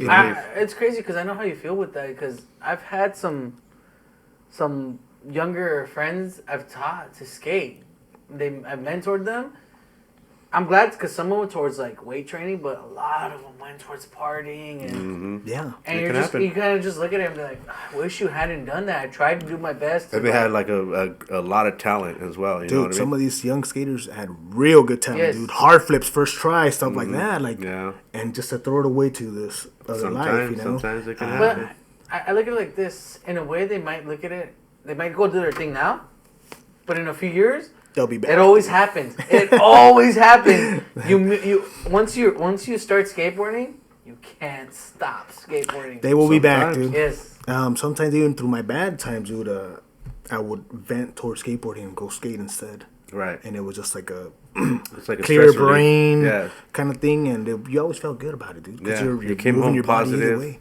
way. You released So- all that negativity, especially if especially if you landed tricks and stuff like that. Oh yeah, definitely. You know what I mean? So that And boosts your morale. And the greatest part about skateboarding is you can do it with close friends, do it with someone you don't know you just met, or you can always do it by yourself. Yeah. And it's always like a Buddhist moment where you just go out and self-reflect when you do it by yourself. And you can go skate anywhere you want, dude. Exactly. The parking right here or anywhere. You can just go find a flat I just piece go- of concrete. Yeah. I just go right out that front door right there, man. That's where. If you're like a basketball player, you can't just go, dude. Yeah, you have to need find a basketball hoop somewhere, you know. I got one of those. Well, he's got- and it gets even crazier because they make those soft trucks, so now you can even do it in your room. I seen that. There was that one guy. I think his name's Jamie Griffin. I think he just sits in his couch and just hits tricks back and forth like a kickflip to tail, and just practices it all day long. That's what's Imagine up. just being. I've able always to be wanted- that freely. I've always wanted like a giant trampoline with just use the deck Oh yeah, and just yeah, bounce yeah. and just flick and Hey, flick. but they make it look so easy. Who knows if it is easy? no, You no. know. I think it's a good training method. It is, but I'll tell you this. I've skated my buddy's trampolines with a flat deck, and that shit's hard. Is it really? Trying to pop the easy part is just doing ollies. That's the easy thing. But then trying to flick it, now trying to rotate and all that. They make I it look think easy. I think it's all about everything's got to be like a late. Like you're not popping and kicking right away. You're bouncing. Once you're up in the air, then you do the. Yeah, You know it's what I like it's mean? like learning how to catch it with your foot, with using the grip, and then rotating it. It's like almost like playing tech deck on a trampoline with your feet. Just whoop, whoop. Yep. Well, You know what I mean? it's how I learned how to do my late back 180s. Like usually when I do back 180s, I pop them, and I'm already peaked out on my ollie right, and last minute I just go flat. Oh, That's how I used to have them I too. just- That's how I used to do them too. I used to turn late. Like I had to they were hard for me to do, but once I got off the kicker, get that hip rotation, then it was just like he said, that little late turn, boom. Man, my fun, backside man. 180s are always at the power slide. I can't seem to do them like that. You know, it takes more effort to do a whole full rotation. One might do like a power slide. Right. Top of that, love to hear those wheels screech. That's it's like the best. Well, with the late back 180s, that's what comes through. Because I pop them, and like I said, when I peak the ollie, by the time I'm coming down and turning, it's just you hear that. I love it. But I can't. When it comes to throwing them down spots, it doesn't work. No. Like on a I have the worst trouble at that Braille skateboard, dude. Trying to go up that Euro with the back 180 or front side 180. Dude, I do. You see all these kickflips doing and all this, but these spin tricks on these step ups, nah, dude. You better get those clean. Hell yeah. You're still in tune though. I'm gonna get a backside flip on that Euro gap, dude. Let's see that backside flip. I want to see it. Hell yeah. Hashtag Frank backside flip. Yeah. Let's start the hashtag. We gotta get there, man. We gotta get that backside flip, bro. Are you the type of person that listens to music while skating? Do you pop in the earbuds, or do you gotta hear you your know board? what? I gotta hear, dude. I gotta listen to all the movements, dude. I gotta listen to that K grind sound, dude. Yeah. A lot of people do can put their respect that. earphones in there, you know, and they're skating and stuff. But you know, a key thing for me is if I put my headphones in, I don't know, someone saying, "Hey, board! There's some of the board's coming. A dog is coming. A car is coming, dude." You know, what? And then get hit or something. So I need to hear, dude. I can't. Thank you, know? bro. Like I'm the type. I live one in, one out. On top of that, sometimes I'm like, "Hey, dude, man, I love your heart flip. I love it. You just did a nice." And they're like, They don't even hear you. Yeah. and they didn't even hear nothing, dude. And I'm just like, "Oh, dude, he just threw me out. What?" That flip trick was great, dude. And they just like passed by me like. This guy's always getting on me for that. I had to like wave down. Yeah. Hey, And they're good like, job. "What's up, man? Yeah. Your trick was good. Oh, thanks, man." It's like you're pretty much throwing out smoke signals. You're like, do I have to smoke signal you? Yeah, Morse X, code, flags, hey. But yeah, sometimes I mean, some people could only skate with music in their ear, so I mean, it's on there. I've heard different stories. Well, some people think it's a cheat. Some people think it's like, you know. They could get into a big vibe though, dude. I mean, yeah. Well, it's like I tell people, like, I get lost in the music, which a music puts me into, I picture me skating a park. So I picture like when I'm skating at like a skate park and I'm listening to music, I'm like, oh, imagine if I do this and this, and it puts me into that vibe where I'm like, oh, I know, so I kickflip out. Now work for it. Work for it. I could see that. I saw a bunch of music videos. When I'm trying to do stuff on like a ledge, a 50, any type of thing, I'm already envisioning in my brain the slow motion of it. Yeah. And what song might be best for it. Oh, damn. So I'm going to go ahead and do this kickflip right here. And it's gonna look slow motion already because I'm gonna flick that finesse to make it look slow motion already. So with the slow motion added to it, that thing's going like, whoa, it's barely flipping, dude. Yeah. So I'm already thinking, okay, let me see what song. Oh, that Chill Kill Bill song would be sick, dude. On this one, dude, you know. And I just work for that and put it in my phone, record somewhere. Sometimes like just the last time I was on Brea, I did this super nice kickflip over this. The Ronnie Krieger put a board. Right. So I had a kickflip over the gap and the board, dude. It was so far away. I'm like, no way, dude. I can't do. So I said, I'm going to give it one more try, dude. I had enough. I had my phone on my tripod there. Mm-hmm. And he took it in his hands and grabbed it. I was doing the last try and he accidentally filmed this super nice kickflip. Yeah. Ooh. Beautiful kickflip, like, whoa, dude. And, you know, I had to tag him and everything. It was great, dude. It was great. And on top of that, I was skating with a whole bunch of older guys. So they were like, holy moly. You get this, better, wow, dude, this guy did it? Yeah. We even pushed another guy to even do an ollie over it. Damn. So that's kind of cool. That's what's up, man. Yeah. And that's without music in your ears. No music at all. It's all in my brain, dude. It's on my brain. It's kind of like the passcodes of all my stuff, my bank codes and stuff. I already know it all on my brain, dude. So same thing with the music. It's all in my brain. It's all in there. That's dope. Dream spot to skate. You have a dream spot? Oh man, dream spots to skate, man. If you maybe even could travel anywhere to go skate. I mean, I don't skate too much transition, but I still remember from Tony Hawk Pro Skater 2, I believe, Bam Margera, that skate park is all tagged up in the back. Oh, you're talking about Burnside. I think it's called Burnside, dude. It's got this nice, you know, it looks like it's smooth. And I remember Bam Margera skating that thing like nothing, dude. Like, wow. I would like to just kind of go cruise by. Yeah. So there's a replica to that in San Diego. It's called Washington Street. Oh, cool. It's not Burnside, but it's just as nice. It feels like it's like under a bridge or something, or it's under a bridge. It's okay, 100% cool. It's under the bridge. So it feels pretty much genuine. Or if not, you got the one in San Pedro called Channel Street. Same thing. It's under the freeway bridge. Yeah, today there's tons of skate parks you can skate, dude. So it's kind of like. Well, no, these are old school DIYs. They were just like Burnside. Yeah. They just been not as exposed as Burnside. A lot of people. Even the one they just made not too long ago, right here by the Cube in Santa Ana. Right, it got taken out. It got crushed down. Have you seen the new one that they're making now? But I thought they were making a new one. There are. Have you? And I mean, I've seen a couple of the guys I follow from Old Man Skate Crew skating it, and I'm like, man, I haven't been invited there. I want to go skate it. So there's a new one coming out too in my area. It's called P-Side DIY. That's the one I'm talking about. Yeah, I mean, just hit them up. They'll give you the rundown on how to get there. Yeah, they're I've seen like, cause I follow it. They have a Venmo, so you could participate if you want to, donate. And they have concrete. They bring water. Yeah, they got the concrete guys, dude. I seen some stories, dude. They built a huge ass vertical right now against the wall. I met this dude named Groundscore years ago, but I don't think he'll probably remember Nick. I don't think Nick will remember because we used to work at this lemonade thing together. But I just saw him the other day, killed the hell out of that spot. Yeah, Groundcore, dude. Nick, he's really good, dude. Don't think nothing of it. No. That guy. Nick is beast, but it's crazy how I met him through a job selling lemonade at concerts, and that's how I met him. That's how I met the Dern brothers too, Kanan and Dalton.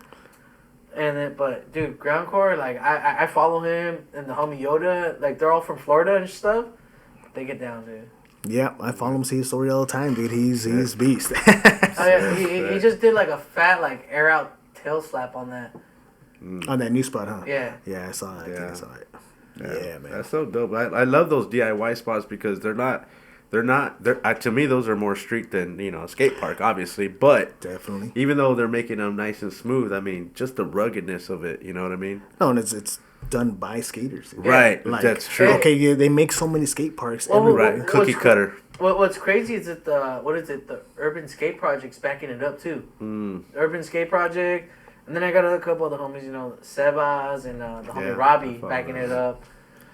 That's dope. Shout out to them, man, doing their thing out there, making a place for us to, hopefully us to skate. We'll get one there. day. We'll be there. We'll get there. I've been wanting to go out to help out because it's a lot of work. It's pretty close to my house. Yeah. Oh man, get out there! Get out there! I'm not gonna disclose location because of we don't know yet. Their preference, right?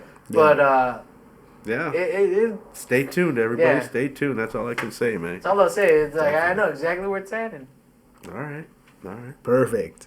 Now I want to get into your hobbies, bro. Ooh. I mean, I know you got some. I got tons of hobbies, man. You got a ton of, what are the hobbies you like to do besides skateboarding? Oh man, well we first have a little something here. Yeah, I collect rocks. When I say rocks, it's like rocks and crystals, and I go down to Arizona, and every time I go camping or anything.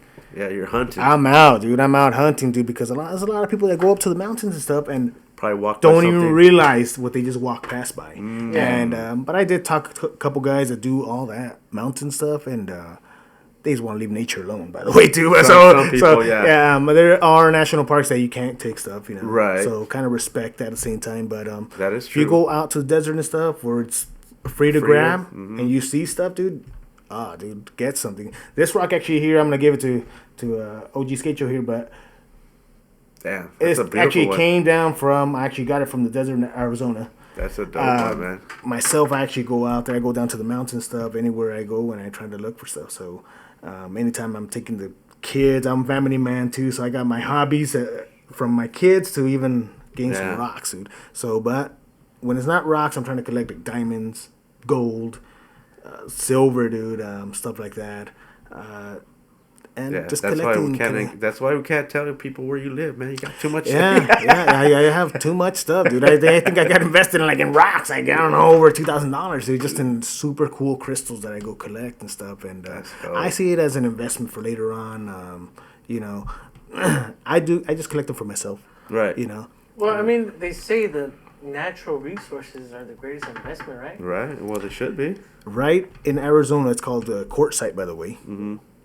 Once a year, like in January area, that's when the gem show is happening. One of the biggest gem shows is in Arizona, Quartzsite. Okay. And I believe Quartzsite is actually right underneath a huge quartz, a huge one, big one. Yeah. So it's coming off the ground, off in the desert, anywhere. You just walk and be like, oh look, people walk around this, dude, and be like, I see this before. I see this like, holy moly, dude, this came from the earth. Yeah.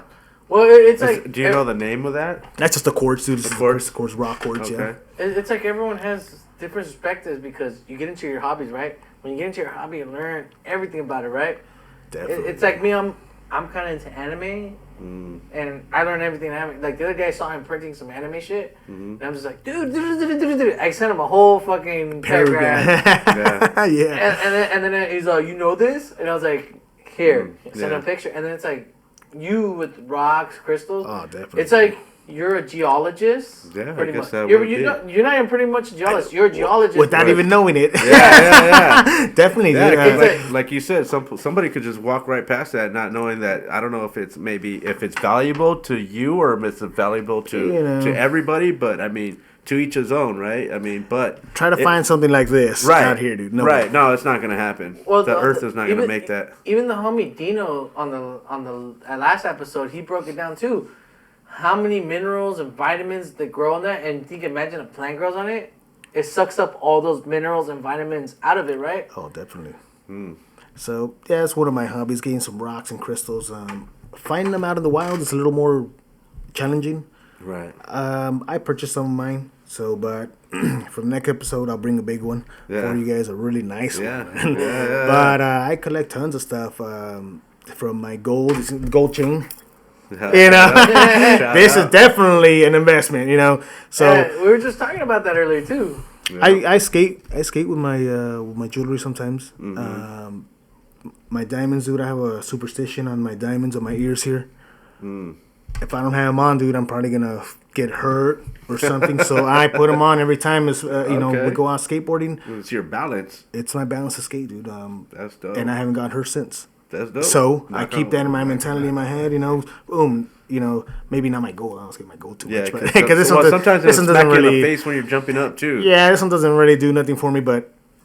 Diamonds, natural diamonds, and natural stones. I carry some actually some stones in my pocket sometimes. I think I might have one now. Sheesh. I have some emeralds actually. Oh wow. So that's a natural emerald here. Here's a nice emerald here. You want to see that? Check that out. Damn. That's a 5 carat emerald. He's holding in his hand there on gold, 14K gold. And, that's beautiful, man. I carry it around. Of green too. I so feel that's like my favorite color. I feel like it's a lucky charm for myself, dude. So let's go put that right back in the safe keep. For myself, it's just a lucky charm for myself. I used to carry. I don't carry them no more, but I used to carry 24 diamonds on myself all the time. Natural ones. You know, they're not the expensive ones, but they are natural diamonds from the floor. And every time I'd have them on, I felt like not I'm those untouchable. homemade ones, huh? Yeah. So, but that's one of my hobbies. I do that. Other than that, I spend time with my kids, my family, dude. I don't post that too much, dude. I don't post too much on my Instagram about it, but it's kind of like Instagram's like a skateboarding page for me. Instead exactly. Instead of posting I'll post food and stuff like that, dude. But you know, my kids trying to keep. Well, you know. I think the wisest thing I've ever heard, whenever you're having a true memorable moment, you just remember it up here. Definitely. You don't want to document it, or it's like, what's the saying? Is it beautiful never tries to show itself? I think so. Beautiful, real beauty never shows itself because it happens up here. Yeah. That's, I think, was one of the best things ever, dude. Having kids, dude. I had kids and changed my life forever, dude. For sure. So, shout out to the kids. I still have time to skateboard, so no excuses. I haven't got time for skateboard. I got 4 kids and I'm skateboarding, so don't excuse. Don't try to tell me excuses why you can't skateboard. 4 kids, and you know, I still try to. Hello out there. I know you're gonna be watching. I on my side. My son will probably be skateboarding, so he's only 5 right now, but hopefully he comes out here and starts doing some skateboarding himself. Yeah, you can't really push it on him, but you know, sometimes they just want to join in. I'm gonna teach him how to tray flip. Trust. If he learns how to tray flip, that's it. Yeah, you can do anything else. Just learn how to tray flip is good. You're done. Yeah, that's it. You don't have to. After that, you don't have to make me happy. Yeah, that's it, man. Shout out to that, man. Man, anything else in the hobby section? Sheesh. Obviously skateboarding and stuff, but let me see here. What else? I mean, I like to kind of work out a little bit. That's about it. But I mean, nothing too much. I like to put some parts in my car and stuff like that.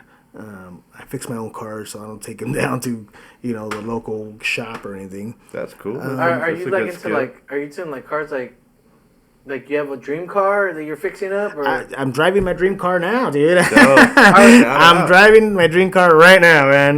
So I'll ask you, what is your dream car? Because don't be ashamed, because my dream car was always the 4Runner, and I have my dream car. My dream car was actually just to own any BMW. Yeah. Oh, okay. One of the newer series.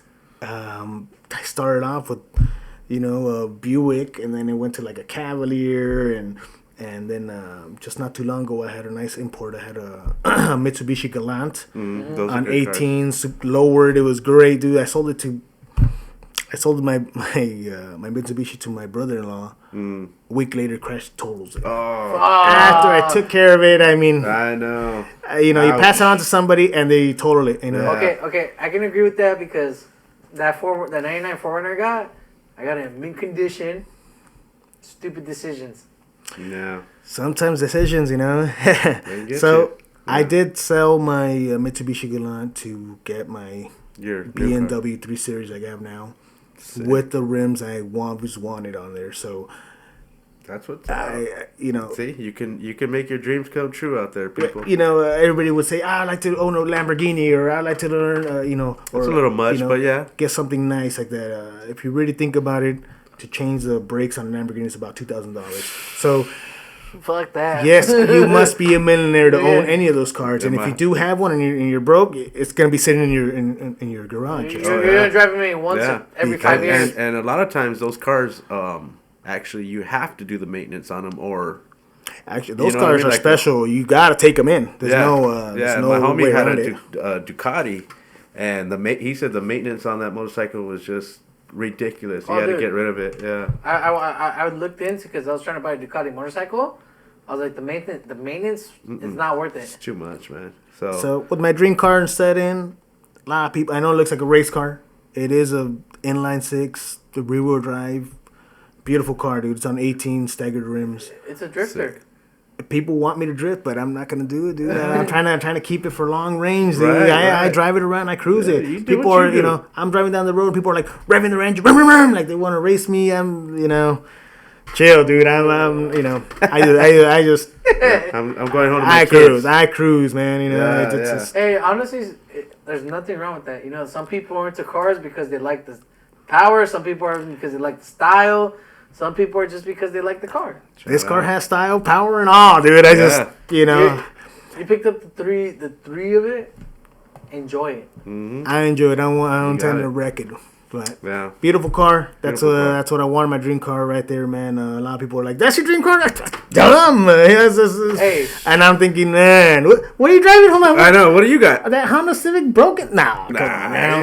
I started with stuff like that, so I grew up not having money at all. So at my point, I'm if I get myself a gold chain, I'm gonna get myself a gold chain. If I got the chance, So going from not having a car, just skateboarding and my board and stuff, having a BMW, dude, I love it, dude. Mm-hmm. And it's not to flex on nobody. It's it's my own goal. Goal or accomplishment I made for myself. For sure, man. You can't hate on that. I think growing up in life, everyone sets goals for themselves like that. You should set goals for that yourself, because if you don't, you're missing out, man.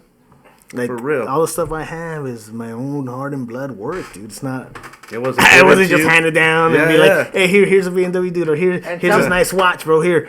Nah, everything was all. And tell me that doesn't make it better to own it, because it feels better, dude. It's I worked that hard. Proud of yourself. Own this. It feels so good to just have your own things, at least, Of course, especially and you did it legitimately, You did legitimate it with your stuff. Trust. It lasts. Trust. Legitimately, it feels better, and you have it longer. Yeah. If you make $20 on something else, you blow it like this. You think there's a shortcut somewhere? You're wrong. There's no shortcut. There's no shortcut, man. I remember trying to play the easy life, and it doesn't work. When the easy life comes in easy, you burn it easy. It burns quick. But when you work hard for it, you're just like, I'm gonna take care of this. I'm gonna take care of it. I know how hard I worked for it. It's a nice, so I'm gonna smooth take ride. care of it a little bit. On top of that, you're not looking over your shoulder every hey, right? Hey, right? You come over here and have a cool interview here. Look at this, without thinking of anything else, man. Go skateboarding. Go skateboarding. Shout out to skateboarding again. Thank you for skateboarding, for the hard work. Yeah, teaching us how to kept work me hard. on my feet, man. Yeah, because like I said, you fall, you learn to get back up and get your ass back on the board. I think that's I think that's the best feeling in skateboarding. Mm-hmm.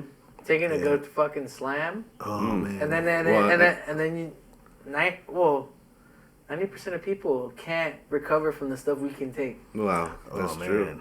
But like me, just to quote on that real quick, taking a slam in front of somebody and then knowing it hurts, but then you get back up and then you gotta, for me, I'm like, I gotta play it off, right? So you go back and you do the trick real quick and then you go sit down. You don't take the slam and go sit down real quick, that broke me. No, you come back around, at least give it another go. All right, or maybe even land it, and then you can go, go to the corner and sit down. Yeah, you like that trick? Okay, cool. Yeah, cool. I'm gonna have a beer real quick. Yeah. The fact is, you worked hard enough to land it. Yeah. Oh, definitely. But that's what we do, man. Skaters are resilient. Let me tell you. Well, it's like I told the homie, scientifically, there's this show with Greg Lutzka. They say that the impact as skateboarders take when you jump down any stairs is like getting hit by a car. I don't know, holy moly! But I don't know. When you slam from jumping down from something to blah. I don't know if that car's going 60 miles an hour. I doubt it's gonna hit a lot harder. Oh, that is. Well, imagine getting hung up from a 6-7 foot quarter, right? Yeah, straight to the ground. And then you weigh what, 100 to 280? Well, I weigh 230. It's gonna pick up speed and it's gonna hurt. We got an exclusive right there. 230. My goal by our first year is maybe 150 for me. Okay. 150. All right. Oh man, I'm trying to shed. It's on camera. That's what my doctor told me I need to be. I need to be 150. Damn. I was I weigh 150 like in 180. high school. I looked at you and I thought you Oh, were you don't got like far I'm to like go. 180. You don't got far to go. You You know, don't got far to go. That's cool. Dude, I can't go any further. I skate. I try to eat well. Look at me. I'm still. You got that dad bod. See, that's Yeah, dad bods. Dad bod. That's the hard part. Is trying to eat well. Yeah, that is. They tell you eat well, but then you go Eat early. Then you're driving. Don't by and eat you're late. Don't go to sleep right after you eat.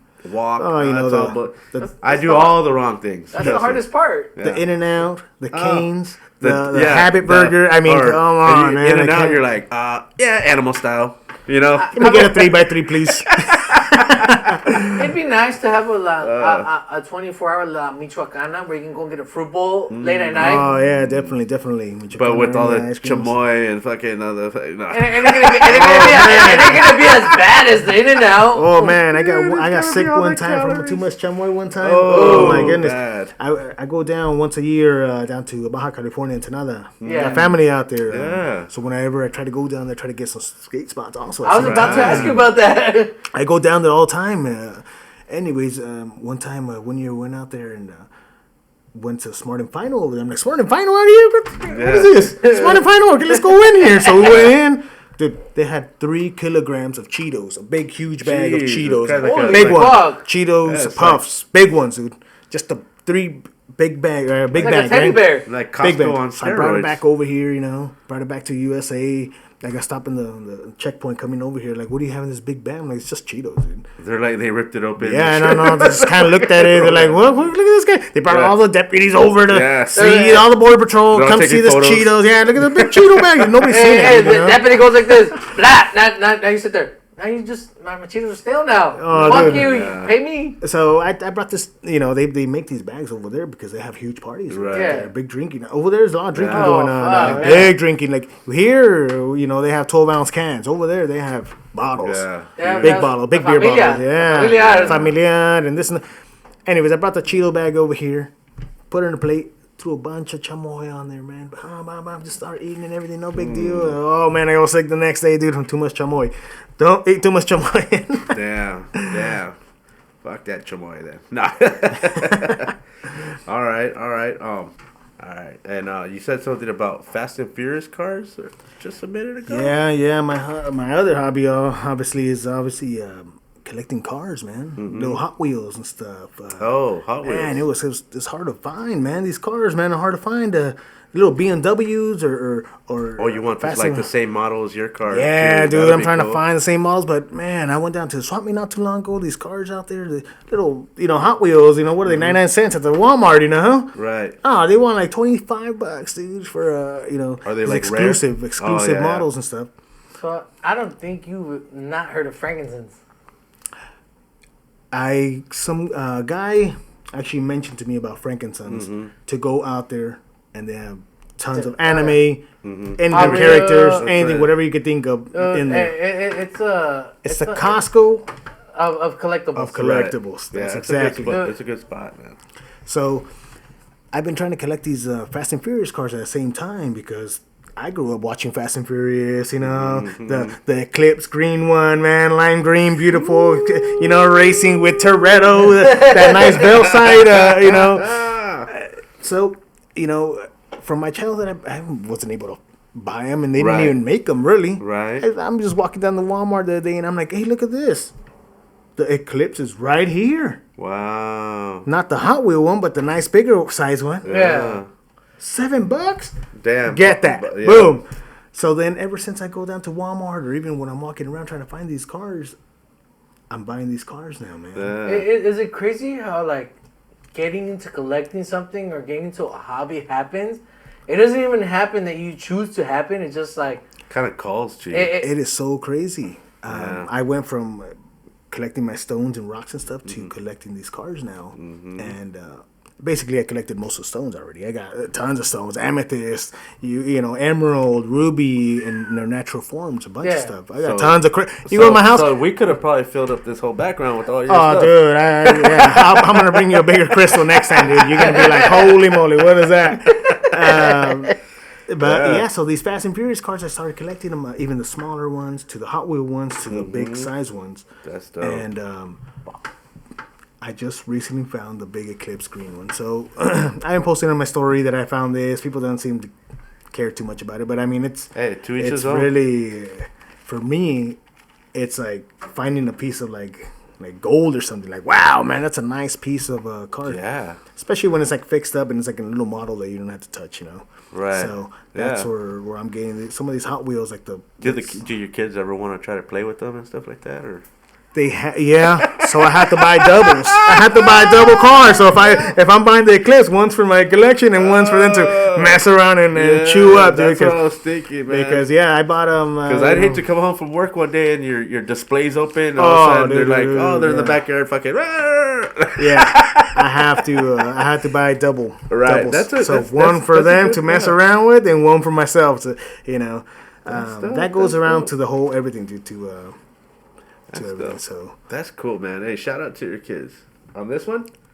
All right. So, battery issues. Battery resist. Hey, right. And the words of Metallica. Battery. We'll work around that. We're still talking about hobbies, people. So we'll be right back. So we're back in the hobbies still, man. Because man, yeah, those Fast and Furious cars are hard to find, man. Well, when you get them, then they just display, man. Basically. That's cool. All right. I have one question for you. Have you got the Skyline from number 2? I do got the Skyline, yes. That's so sick. I got 2 Skylines, one for my son and one for myself. And the one for my son is tore up, dude. Damn. It's scratched up. He shoots it and just like upside down, like grinding, like, oh, dude. And I bet you your face is going like. I'm like, oh my. You're like, goodness. You know, those are $500 now. No. Well, you know, when I went to Walmart, I luckily found 2, and I bought both right at the bat. I'm gonna tell you that if you ever decide to sell one. Mm-hmm. Call me first. I'm gonna collect that. Oh man, that is my favorite Skyline. That's what I'm saying. Right now, I'm actually on the orange car. Okay. The orange car. I think it's in the second one now, or the first one. First one. Yeah. First one. Orange one. What's that? Supra. I got the small one, and I'm working for the big one right now. Damn. Oh yeah, the bigger one sounds good. The little Hot Wheels don't really get too much of my attention because the little Hot Wheels like $28. Yeah. Right. You could get it. It just costs $28. Right. Man, $28? I can buy myself a hat for $28, dude. You know, $28 is a pair of Wranglers at Walmart. Yeah, that's what I'm saying. So a little Hot Wheel, nah, dude. If it's gonna be something, get it a bigger scale. Right. That way, it's a little bit worth it. You can display it and it looks better. Is it like a remote control or is it just a scale model? No, just a scale model. I mean, the wheels move and everything. The doors open. That's cool. I do got remote control cars too. That's another of my hobbies that I got into. I started with like $20 remote control cars from like swap meet and stuff, and little. Oh man, it goes from here to there, like you know, it loses. It loses antenna and stuff, and so then I started buying the good ones and more, and then gas. You know, it's just so I was going to the gas ones, but then when I went down over there, they said get an electric, dude. That's the future of the RC cars. Oh, dude, I've seen some of the electric cars on Instagram. They do some power. Yeah, they got power. So I bought, the main brand of RC cars is Traxxas, and I bought myself the Traxxas Ultimate 4x4. Sick. Which is about $600, by the way. Jeez. Hope the wife's not listening. It's I had a big argument about it. Anyway, $600. And he found that it's worth $600. I think I got it for like $580. $580. $20 less. We'll call it even 2. But but that car, oh my goodness, dude, it's called Ultimate for a reason. That thing, off-road car. Damn. It goes through everything. 65 plus. You could probably build a nice little dirt track back here, over here. Yeah. Imagine that.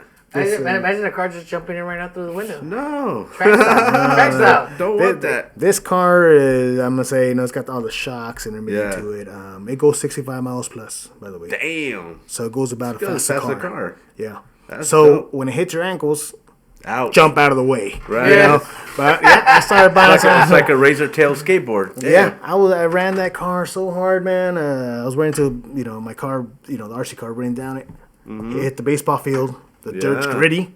Yeah. I couldn't stop, dude. Hit the back of the baseboard in the back. Yeah. Fucking just blew up. It didn't blow up. It just boom, dude. Just like holy moly, the chassis broke, parts everywhere. I'm like, fuck. Yeah, it was just drifting all the way to the wall. holy moly, dude! But that thing was going 60 plus, dude. And it wouldn't stop because of the grip. It would, it's like no It was tread. drifting. There's no tread. It just boom, dude. No traction. It cost me about like $40 to fix it, dude. That's not I bad. bought the chassis and I put everything from here into this, and that was about it. That's not bad. But after that, I got into like the drift cars, dude. RC drift cars also. Yeah. So I've actually seen some of those on Instagram too. That is just insane that you can drift the drift an RC car on those corners like they've seen. yeah, dude, they got special wheels. They got like plastic wheels, so you could drift right out after that, dude. So you didn't have to have no experience on my it. big wheel when I was a kid. But I mean, it's a dream as a boy for me, dude, to have an RC car, a quality car, dude. It's always something we always wanted as a child. Yeah, and the gas ones, dude. I mean, I'm not gonna talk trash on them. It's just I don't got time to clean the little engine and this and that and the gas and this and that. Yeah, mixed and the electric ones do as much. Yeah, as I'm gonna the have to gas look into one. that because I might want to get one of those. On top of that, there's plug and play, dude. Let's go. Yeah, that's what I'll charge the battery up later. I just put it away somewhere. No need. And not even that. Imagine it. You have multiple batteries. Yeah. Yeah, you get a couple batteries. You're just cycling through. They're like, I'm ready to go. Always. It's just when it comes down to RC cars, you start crashing them. You just start buying little parts here and there. Yeah. So you got to kind of get a little mechanic work. Don't be running it down your little side streets and don't have no. Don't get it run over, dude. Don't get it run over by a car. I think that's the main one, dude. It's one of those situations where you're trying to drift onto the car coming around the corner. Boom, dude. And then it's it over. came too fast and it's just blah. Yeah, they just run over and they just keep driving, dude. They're not gonna stop. I hit a squirrel like that. He thought he can drift under me. It's like when they run over your skateboard. Yeah, they don't stop. They'll be like, "Well, that was a skateboard. It wasn't the person." Well, they don't want to hit it, but I mean, come on now. You're not. I mean, hell no. They always it's safer. It's safer to just go over it, for them instead of swerving out the way. They might hit somebody else or something, So yeah, so RC car's pretty clean hobby. That's why I had to kind of learn how to do run your brain clean on those little hobbies and stuff like that. So, and you get to fix them and stuff. So it kind of gives you a little more mechanic incline into it. That's cool. I think that's what some of these generations need. Like. Yeah, man. Some of these kids don't know how to do nothing. I'll tell you that much. I've had a couple of friends who are like, "How do you change a tire?" I'm like, "What?" That's what I'm saying. I don't know. Like it's only what like maybe 6 to 6, depending on what car you have. It's a couple bolts. Right. Not even that. It's a couple lugs. Speaking of bolts, that's a good segue right there.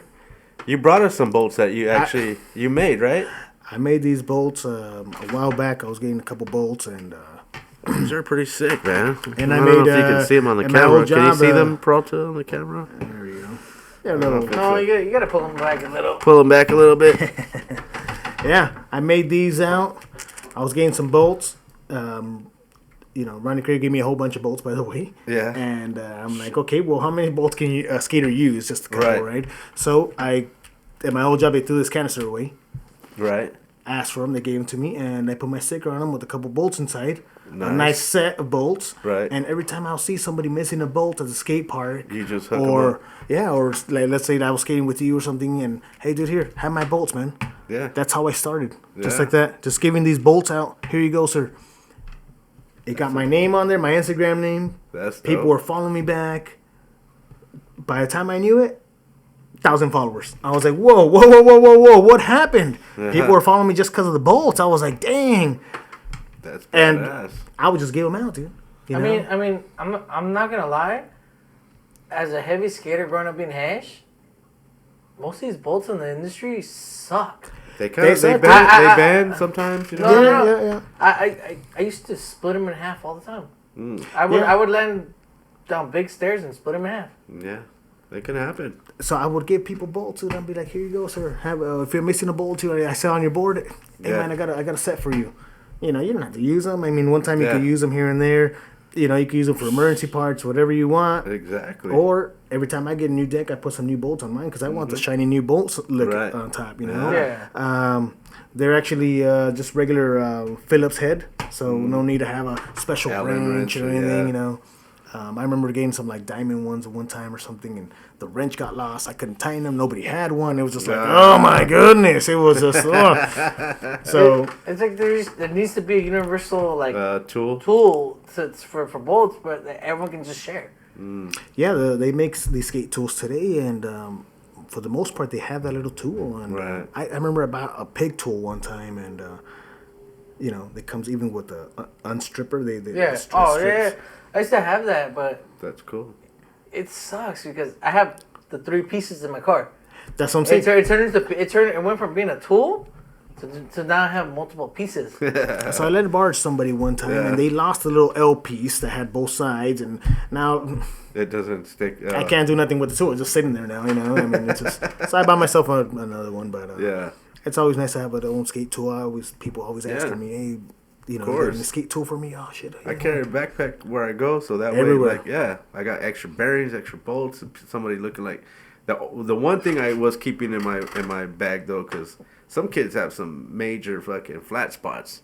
Oh, definitely. Talk about me, like I can't skate with flat spots for shit. So, dude, I think that's the one. I usually like to give out some wheels every so often. It might have a little flat spot. Yeah, but it's not like the kid that's going all the way around the park. I mean, I can't skate with it. Sometimes you could even hear it in your. You could hear it on your skate clip or your video. Yeah. You can hear it. What's that? Yeah, what the hell? You got to put some music over it now. Or it's like, where's the motorcycle coming from? Yeah. Sometimes some of these skate companies want to hear. Like all these curb companies. I tag a bunch of them. Skate Junkie, stuff like that. And they want to hear the sound. Sometimes I put my music over it, and they're like, "Hey, can you send me the video without the music? Like, I want to hear the grinding of the curb and the metal, They want to hear that sound. So it's like, oh, okay, cool, dude. I'll send it to you. I got the clean version. Yeah. But that's the clean version. Yeah. They want to hear the original sounds. Yeah. So that's kind of, man. That's what it's about. Shout out to that, man. Shout out to your bolts, too, and for everybody following you as well. They're not for sale. I have a whole bunch, and let me know if you need some. I'll hook you up, dude. I'm not going to ship them, but if I see me in the skate park or something, boom, I'll hook you up, dude. Shit, I'm going to take a little cap. Because Take one. There you go, sir. This is for you right here. I'm charging, though. Those are $10. I'm just kidding. Take it out my PTO. Oh, damn. Well, shit. Here we go. Now everybody's got PTO. Hey, at least I got PTO. That's my PTO. That's my paid time off right there. There you to go skate. Man. That's my paid time off to go skate. Shout out, man. Well, we're almost to the end of the episode here, man. I want to thank you so much for everything that you've done and everything you do for skateboarding. Oh, definitely. Ever since we met, dude, we've been chilling, dude. Fucking good times. Before we get out of here, we always kind of ask like a little. We have you pick like a little question out of the bowl, maybe. Let me see. What's this? See what we get today. These are my favorite questions. What's that? Everybody shakes it up. Let's go with this. Let's go with this one here. Let's go, man. You want to read it? You can read it. All right, let me see what it says here. We got if you could time travel, what year would you go, or what year you going? Ooh, time travel. Time traveling, man. Like, well, you can go back to any year. Sheesh. Maybe like a skater era, or who knows?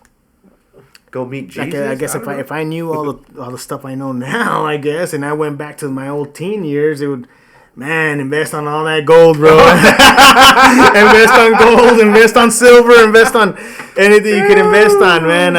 While it was cheap, While it was cheap, you could have been millionaire by now, if you would have saved all the stuff. It's crazy. I can relate to that because even me with my investments, I look into the past of what things cost back in the day. I'm like, shit. Save all the Ninja Turtle toys, man. Collectibles,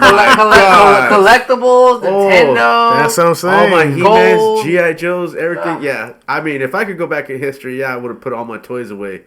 That would be a good one. But, history, I'm thinking I'd be like, oh, the 70s were cool, 60s were cool. Now you're like, I'd go back and start collecting gold early. Yeah. Well, I just saw a movie called White Fang not too long ago, and the guy just goes, and I guess at that time they don't really care too much. You could just put a cabin next to a river and go search for gold, dude. And they hit this big cave of gold, instant in there. Just has tons and tons of gold.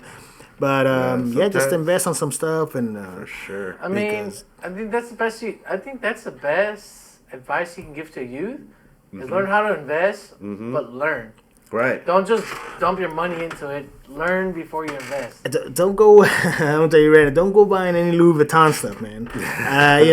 You're buying all this stuff trying to look like a millionaire or stuff like that, and the resale value and all that is not good. I'm gonna tell you right now.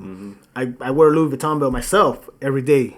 Skateboarding, sweated, stuff like that. It's coming apart. How much can I get for it? I think I paid like $400 or something like that, $450. How much can I get for it now?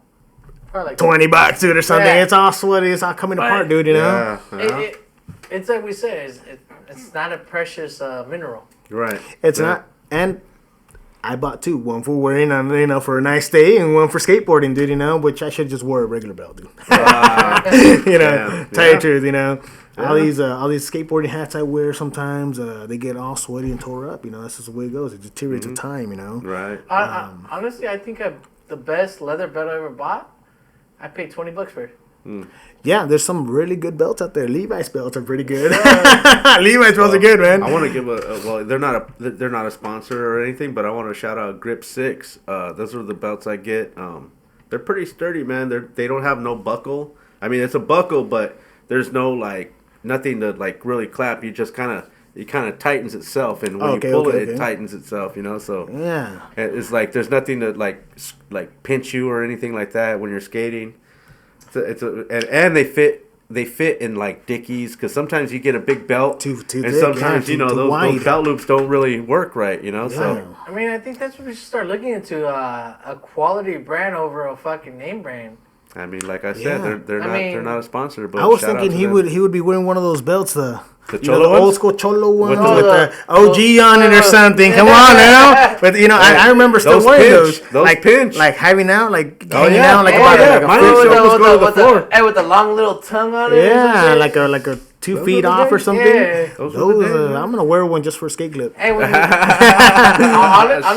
when I used to see those, I'd be like, "Yes, sensei. Yes, sensei. I will do a karate kick." Yes, sir. Those are the sensei belts. Sometimes when I skate, you wouldn't believe it. I actually hit up a couple rappers and stuff like that as I skate. I like to put my music or their music sometimes on my videos. Right. I just kind of feel sometimes I need to go ask the guy. Oh, okay. It's just kind of like a respect kind of thing. I go over there now, let's say I don't know. I know there's a couple guys out there, but I'll try to hit them up on Instagram. Sometimes they answer, sometimes they don't. Dude. Yeah. But when they answer, they're like, "Hell yeah, man! Tag me. I'll see if I can post it on my page." Dude. I know they're big and they're doing their thing too. At the same time, one of them I think is Mr. Criminal, dude. He'll hit me up and be like, "What's up, man? How's it going?" Another guy would be DJ Dominator, dude. I love his music, by the way. I grew up listening to some of that music myself. Chicano rap was one of my music that I would listen to all the time. Brought me up as of what I am now today. It was you can't get nothing for free, dude. You got to work for it, stuff like that. So some of that motivation music was always there for me, and I even hit up a couple times DJ Dominator and even told them, "Hey, can I use some of your music?" And I would post it on my Instagram. Never got flagged. So cool. That is a big key to that. That's just to put it out there for everybody else in the future. If the kids out there as well, if you're playing your favorite rapper out there on your skate clips, tag like you said, you ask them if you can use it, and maybe they respond, maybe they don't. Use it, tag them in there. Maybe they think all your shit's cool. Man, who knows? Sometimes they'll use it. Today's world, skateboarding is more like a business now. Dude, you see that everywhere on commercials and this and that. Even on the Pacifico beer, a skateboard coming through. When that come through? What happened there? It didn't even do a trick. It just just only through a wall or something. Dude, it's crazy. Talking about that, I got to use my favorite DJ's music one time, and now he's a cool homie of mine. His name is Mr. Dibbs. He did the Habitat video. He did Bastian Salabanzi's part in Flip Sorry.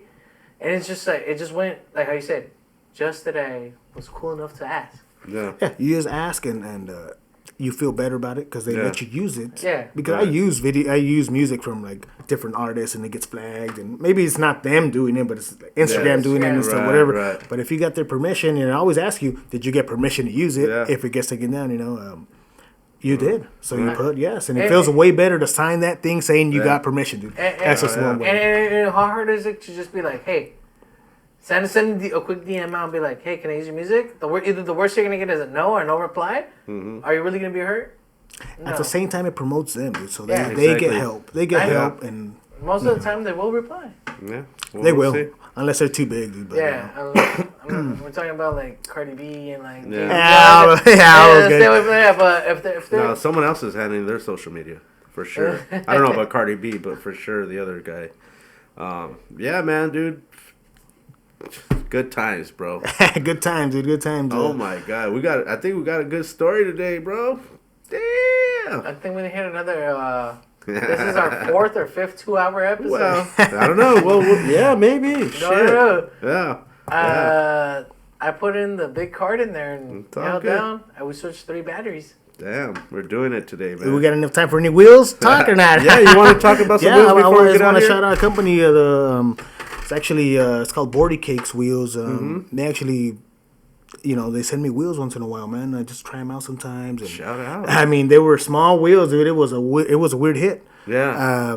They said they're making these 39 I would like to millimeter wheels. Small wheels, dude. They look like bearings, like those are the stuff I used to rock back in the day. So when I started skating these out in the skate parks, people are like, "Hold on, look at this guy's wheels." Yeah. Everybody's skating today 56s, 54s, 53s, 50s here. Right here.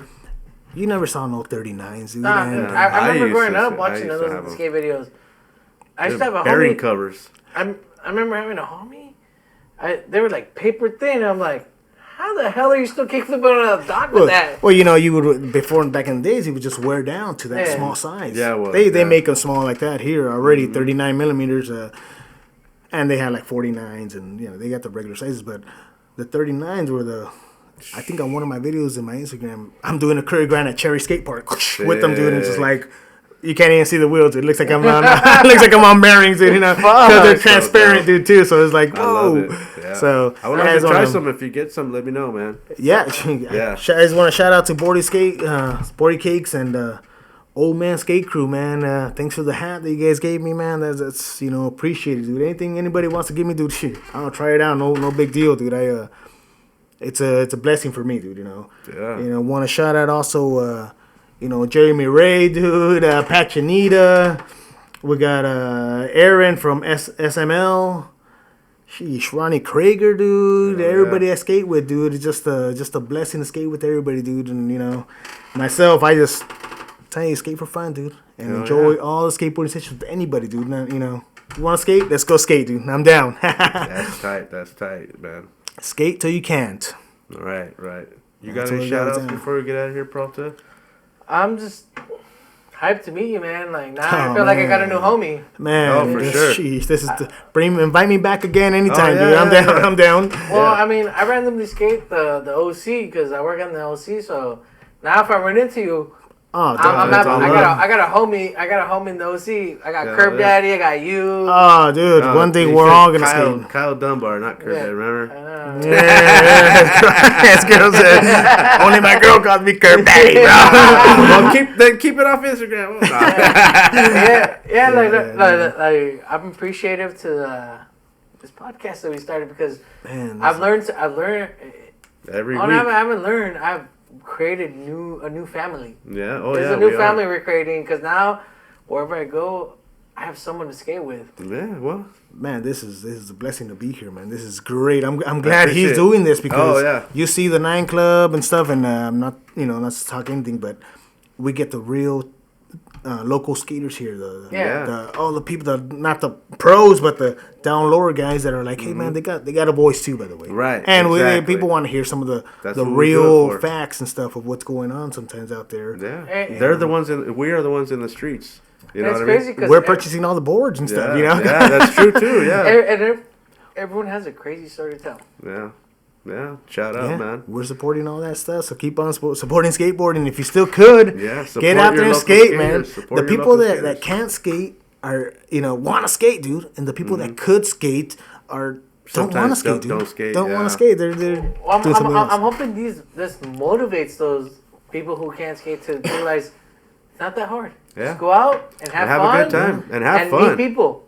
Get out there, skate out. And you said it the best when you said when you were going to the UEG.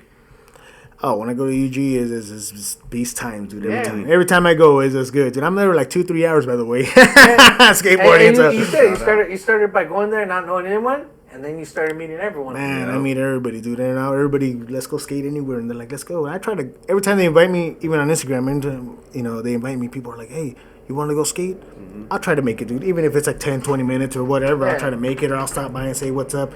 There's another guy skate at Cherry. Are you picking up that helicopter? No? Good. He invites me sometimes for his birthday. He's like, hey, we're skating at Cherry. Anybody want to come say what's up for my birthday? We're out here skating. I'll go out there, dude, and, obviously I try not to give gifts, dude, but, I don't want to hit any nerves on him, but he almost wanted to cry a little bit because I took the time to go print out a photo of a picture of me and a couple of the guys about like 3 years ago. We took a photo, and I'm like, here you go, sir. And he's like, oh shit, this photo, man, is like from way back. It was like we're all just hugging with skateboards and stuff, on the skate park. And it was for a previous birthday like that too. And it's crazy how something that little will do. Yeah. And skateboarding community is so close sometimes. You could be following sometimes that I haven't been following, but you know this guy, and he knows this guy, and I know this guy, and we just haven't skated together. It was so weird. Curb Daddy, would you know him? You didn't know I know him, so it's kind of like it's so weird. And until I follow you on Instagram, I know, oh man, he knows half of the people he knows, and it's like it's so crazy. It is a small community. Shout out to everybody out there. Yeah, that's just last things I wanted to say on that. That's so crazy, man. Thank you. Crazy. I think this is gonna make our community even bigger. Yeah. Bigger and better. Yeah. Let's get this up. And everyone's gonna get to know everyone because of Where the Locals Skate. Where the Locals Skate, man, right here, man. Thanks to OG Skate right here, man. Thank you for having me here. Thank you for coming on the show. Man. It's a pleasure to have you here, man. It's been fun hearing your story. Come back anytime you want, bro. Like I skate outside. Yeah, we can shred on and stuff. I want to thank my crew, of course, always holding it down. I want to thank everybody out there for tuning in. Make sure to hit that all notification bell. Make sure to like the show, man. It helps us out. It really does. It helps out the algorithm. Leave us a comment, question, or suggestion. If you or know someone that wants to be on our show, hit us up on Instagram at Where the Locals Sk8. We also have an email at wherethelocalsk8@gmail.com. You can find me on Instagram, OG_skate show. Man, what a good time. FranGeezy100 on TikTok and Instagram. Let's go. Yeah. Until next time. Peace.